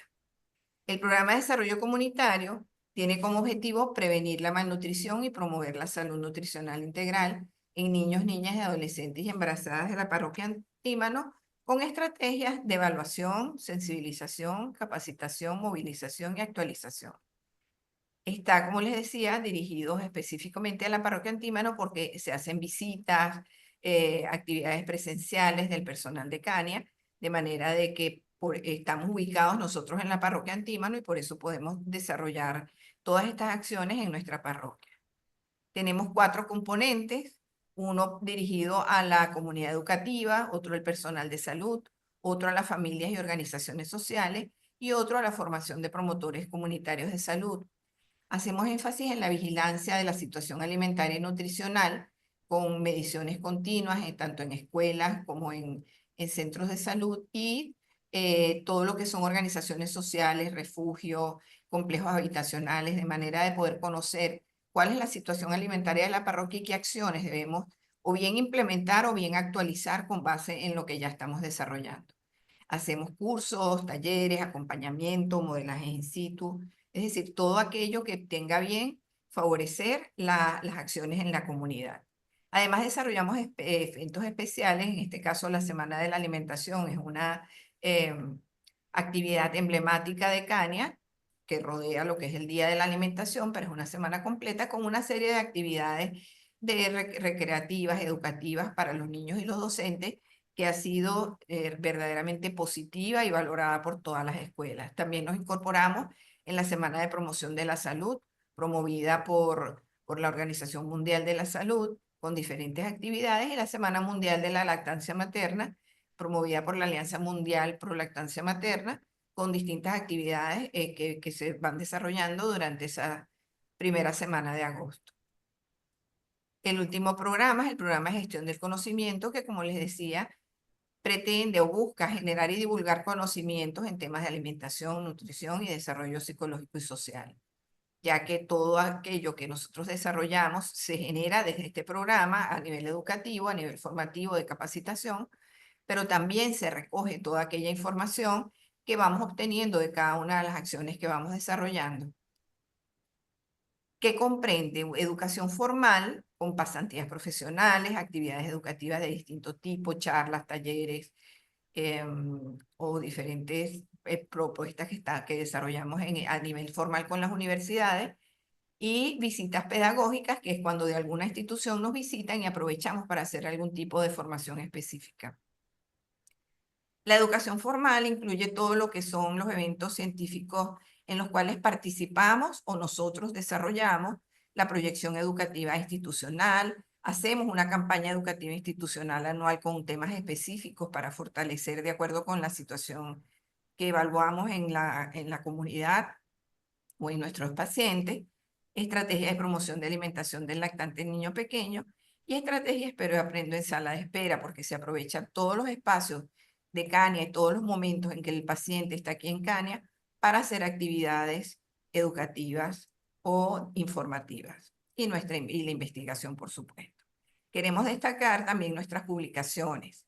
Este año tuvimos la publicación del libro Nutrición en Pediatría, el año pasado, el tomo 1, y en este momento estamos elaborando el tomo 2.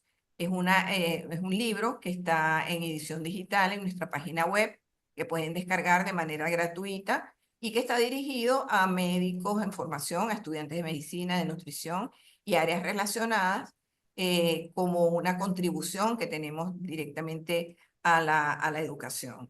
Y además tenemos una edición impresa que está en este momento llegándonos y que luego informaremos la manera en que serán distribuidos. En este momento estamos haciendo el tomo 2, 32 capítulos que estamos terminando y que pronto será bautizado en la celebración de nuestro 30 aniversario. Y hacemos otras producciones para publicación, como el informe de gestión de Kania, un boletín periódico de nutrición infantil que se pueden descargar todos en nuestra página web. Como parte del programa de gestión del conocimiento, también hacemos visitas guiadas, tenemos nuestras redes sociales, nuestro sitio web, los NutriTips Kania, y participamos en grupos de expertos y redes como una manera de intercambiar con otros expertos en el área y poder enriquecernos y contribuir con ellos y con los grupos que están trabajando en el mismo tema que nosotros atendemos.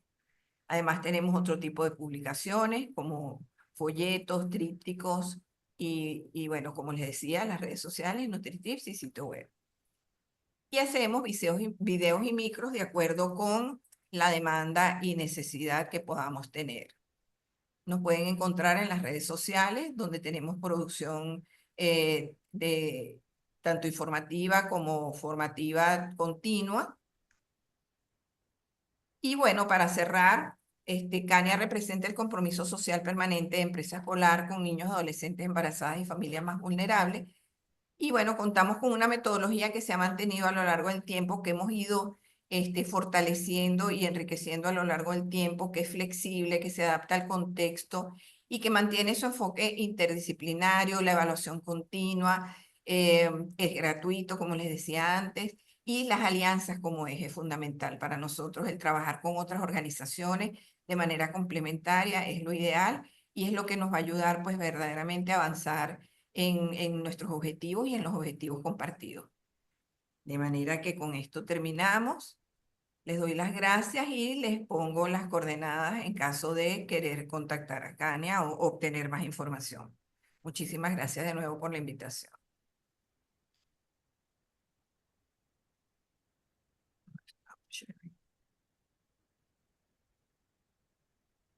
Muchísimas gracias, Carmen Elena, por tus valiosos aportes.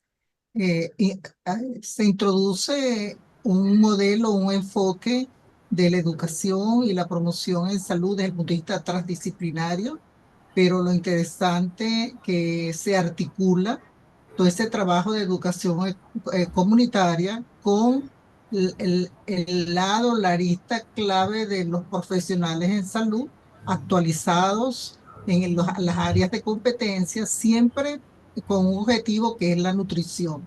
De esa nutrición integral con un enfoque donde yo podría decir que se enmarca la educación, educar para transformar. En este caso, educar para transformar nuestras conductas de nutrición a nivel comunitario a través de toda la gerencia de ustedes.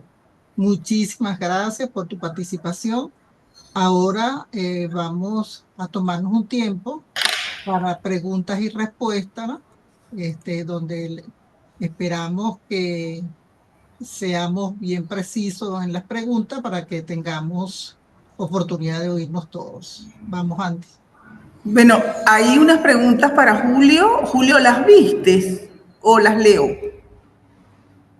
Julio. ¿Se nos fue Julio? Hay, creo que tres preguntas para Julio Castro. Veamos. ¿Cuáles áreas requieren mayor inversión económica de forma inmediata para levantar el sistema de salud? Actualmente existe una generación, le preguntan al doctor Castro que si existe una generación de relevo para levantar el sistema de salud en Venezuela, que se necesita más de un quinquenio, nos comentaba Castro, para volver a aceptables y empezar a crecer nuevamente. Se nos fue el doctor Castro. A ver, y eso que Julio comentó que tomaba 5 años en revertir el proceso en términos de los indicadores epidemiológicos. ¿Cómo visualiza él esto de cara a las buenas prácticas de la ONG? Para Zoeli, ya vamos a ver por ahí. A ver, se me va Zoeli, se me perdió la tuya, si la puedes recuperar acá. Sí, para aquí Mariana. ¿La viste, Zoeli? Sí, la tengo. Aquí dice para la gente de ABESOT cómo se financia el programa de los 69 centros de salud. Bien, básicamente la red de centros de salud son centros de salud de iglesia, ¿ok? Son centros de salud como el Centro de Salud de las Hermanitas de los Pobres, Centro de Salud Santa Inés, son centros de salud que ofrecen servicios a bajo costo. Ahora, ¿cómo financiamos los programas de atención al paciente? Pues nada, formulando proyectos, buscando recursos, proponiendo a la cooperación pues, estos programas de atención al paciente, ya sea a través de cirugías, a través de consultas, a través de jornadas médicas, es como logramos atender a estas personas con necesidades específicas. Pero la red y la sinergia entre la red son centros de salud que garantizan la atención a bajo costo con una calidad también, bueno, que ya tiene más de 60 años trabajando en este país. Básicamente eso. Gracias, Zoeli. Y hay una para la doctora Herrera. ¿Qué política de salud pública conoce o plantea que pudiera ser de utilidad en la atención de la desnutrición crónica en un futuro próximo en el país? Marianela, yo tengo una, nada como ser moderadora del evento. Marianela, estamos aquí no solo para ver qué puede soportar la sociedad venezolana, sino también cómo se puede recuperar. Pero Marianela, hay algo que yo te he oído a lo largo de estos años, 30 años más tarde vamos a ver el daño. Pero Marianela, tenemos 25 años de deterioro. ¿Cómo conciliar esto? Qué difícil, Andy, pero ciertamente, Te damos fíjate. el Nobel si lo resuelves. Sí, fíjate. Y esto tiene que ver con la pregunta de cuáles son las políticas de salud para abordar la desnutrición crónica. Fíjate, realmente llegó el momento en que la crisis prolongada venezolana requiere acciones en paralelo, porque nosotros hemos estado expuestos no solamente al impacto de la falta de alimentos solamente. Si fuera un solo factor, sería muy fácil, lo ponemos allí y lo vamos a resolver. Pero es que alimentar gente, además, no es solamente alimentos y no es solamente distribución de alimentos. Son capas y capas y capas de complejidad, ¿verdad? Que hay que ir estructurando y que hay que ir solucionando, porque entonces tú distribuyes alimentos, pero entonces resulta que la gente no tiene gas para cocinarlo. Entonces, ¿qué hacemos repartiendo una bolsa de arroz y una bolsa de lentejas o de caraota? No podemos hacer nada con eso. Entonces necesitamos gas. Pues necesitamos agua segura, porque sin agua no podemos cocinar. Si no tenemos agua segura, entonces tenemos más riesgo de infección, más riesgo de diarrea y así sucesivamente. Entonces, realmente el esquema utilizado de identificar las necesidades básicas, las inmediatas, las intermedias y las distales, ha sido muy importante. De hecho, hay una experiencia sumamente exitosa en Perú para la persona que hizo la pregunta sobre política pública, que abordando esto, porque realmente no lo puedes abordar solamente con una distribución de alimentos, sino que es la distribución de alimentos o las ayudas alimentarias más todas estas capas de infraestructura y que pudieran ser distales, ¿verdad? Causas distales para mantener la sostenibilidad en la recuperación nutricional de la gente.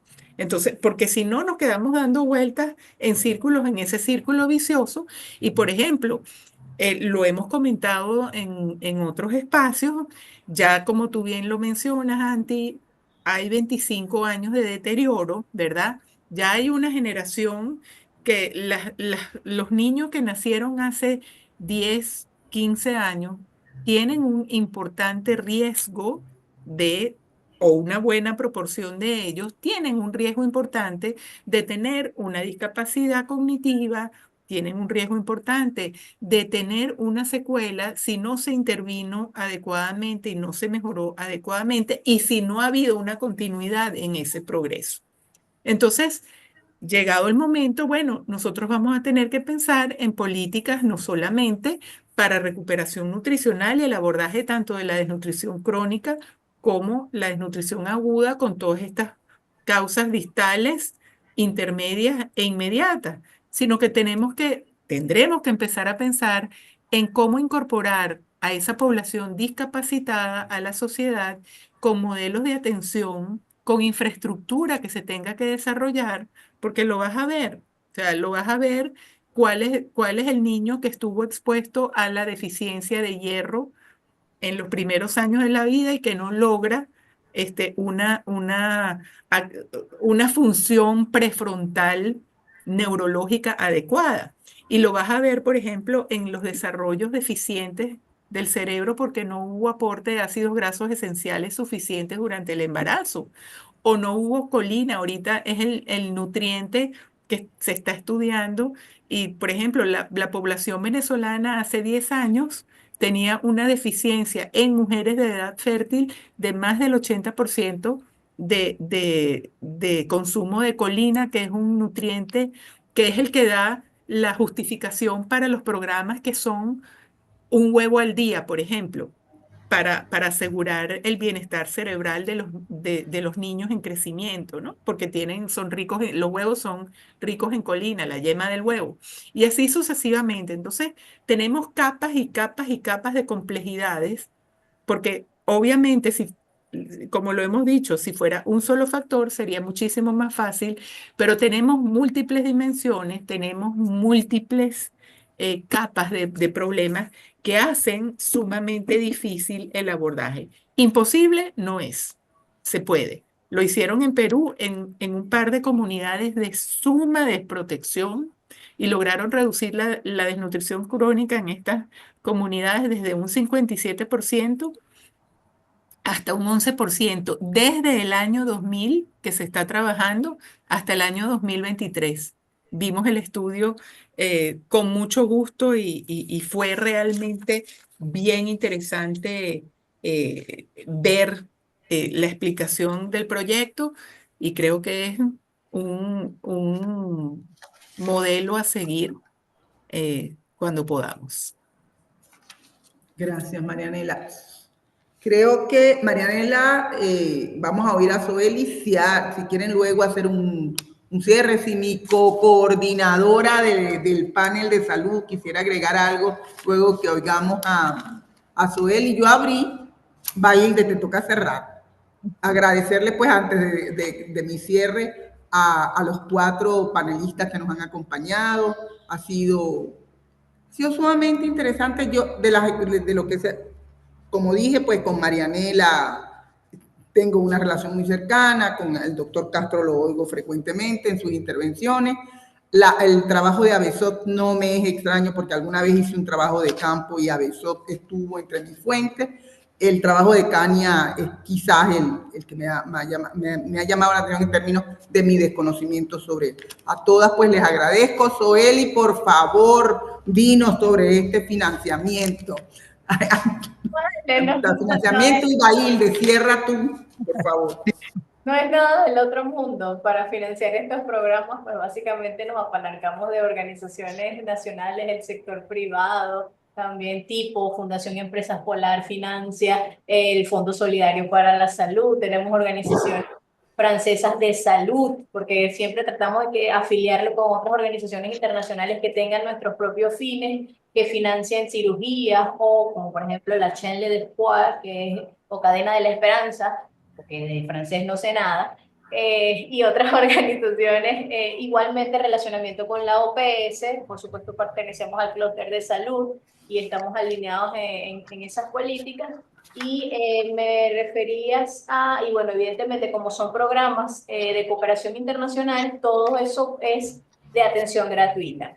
¿Cuándo no es de atención gratuita y cuándo es de bajo costo? Por ejemplo, tenemos un programa que atiende a pacientes y según su situación socioeconómica, y para eso tenemos pues unos formularios y una entrevista y un acompañamiento, el paciente puede pagar una parte del costo. Y entonces, de alguna forma, con ese costo que estás apalancando, ayudas a otro beneficiario que a lo mejor no lo tiene. Entonces, es como una forma equitativa de, bueno, yo solo puedo pagar el 25% de un estudio, pero esto me está ayudando a otra persona que no puede pagar ni siquiera el 75%. Entonces, bueno, ahí vamos jugando con los centros de salud, porque, bueno, al final la idea de los 65 centros de salud es que tengamos referencia y contrarreferencia a nivel nacional con estos centros de salud, que algunos son de base, ambulatorios, y otros son hospitales, tipo el San Juan de Dios, tipo los hospitales de las Hermanitas de los Pobres, de manera que esos 69 centros se están concatenando y se están relacionando con los pacientes que están atendiendo. Yo solo finalizaría, Yajaira, con los voluntarios que son. Mira, los voluntarios son, o sea, evidentemente es personal médico sanitario que ayuda de alguna forma, gratuitamente o voluntariamente, en las acciones comunitarias de nuestra organización, ya sean jornadas médicas, ya sean espacios para toma de atención, ya sea para un club de diabéticos, ya sea para... O sea, son voluntarios de los centros de salud y de ABESOT que se han gestado de esa necesidad de estar con las comunidades atendiéndolos desde su fuerza o desde su vocación.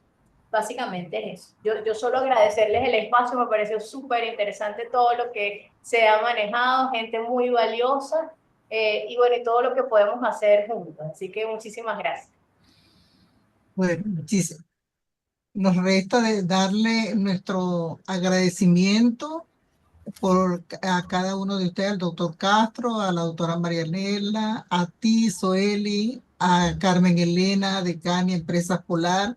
Todos han tomado parte de su tiempo para atender nuestra invitación y poder compartir sus brillantes conocimientos y experiencias.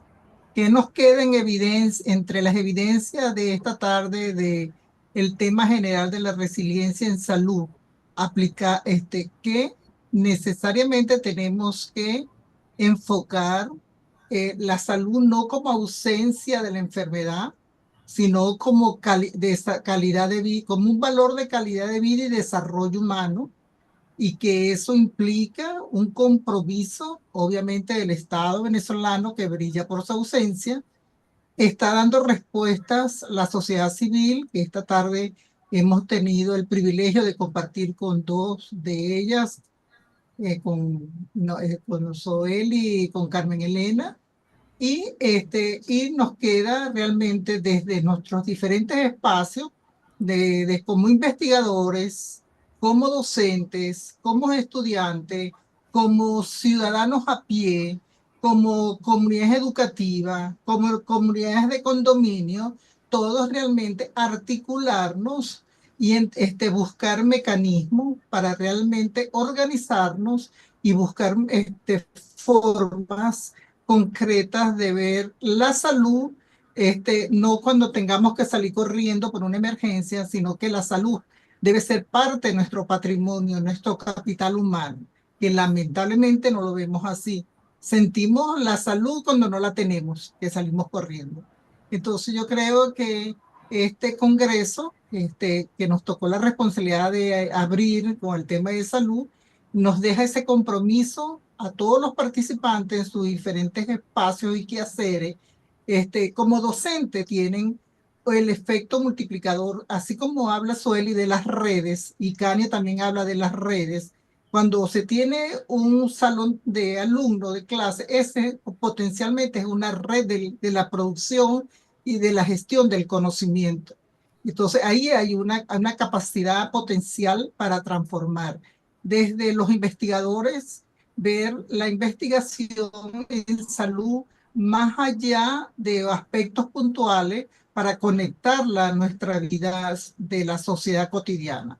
Y solamente esa perspectiva podríamos estar aproximándonos a ir realmente generando cambios posiblemente lentos, pero progresivos y con pie firme. Muchísimas gracias por la atención de cada uno de ustedes. Y bueno, mañana sigue el Congreso en horas de la mañana. Revisar, por favor, el programa. Muchas gracias E inscribirse. a los que se conectaron, a nuestros invitados. Llegamos a tener 40 personas conectadas. Mil gracias a todos. Gracias. Y a todos Gracias quienes a se todos. conectaron. Gracias. Gracias a todos. Muchas gracias. Hasta luego. Hasta luego. Un abrazo, Marianela. Chao. Igual. Muchas gracias. Chao. Hasta luego.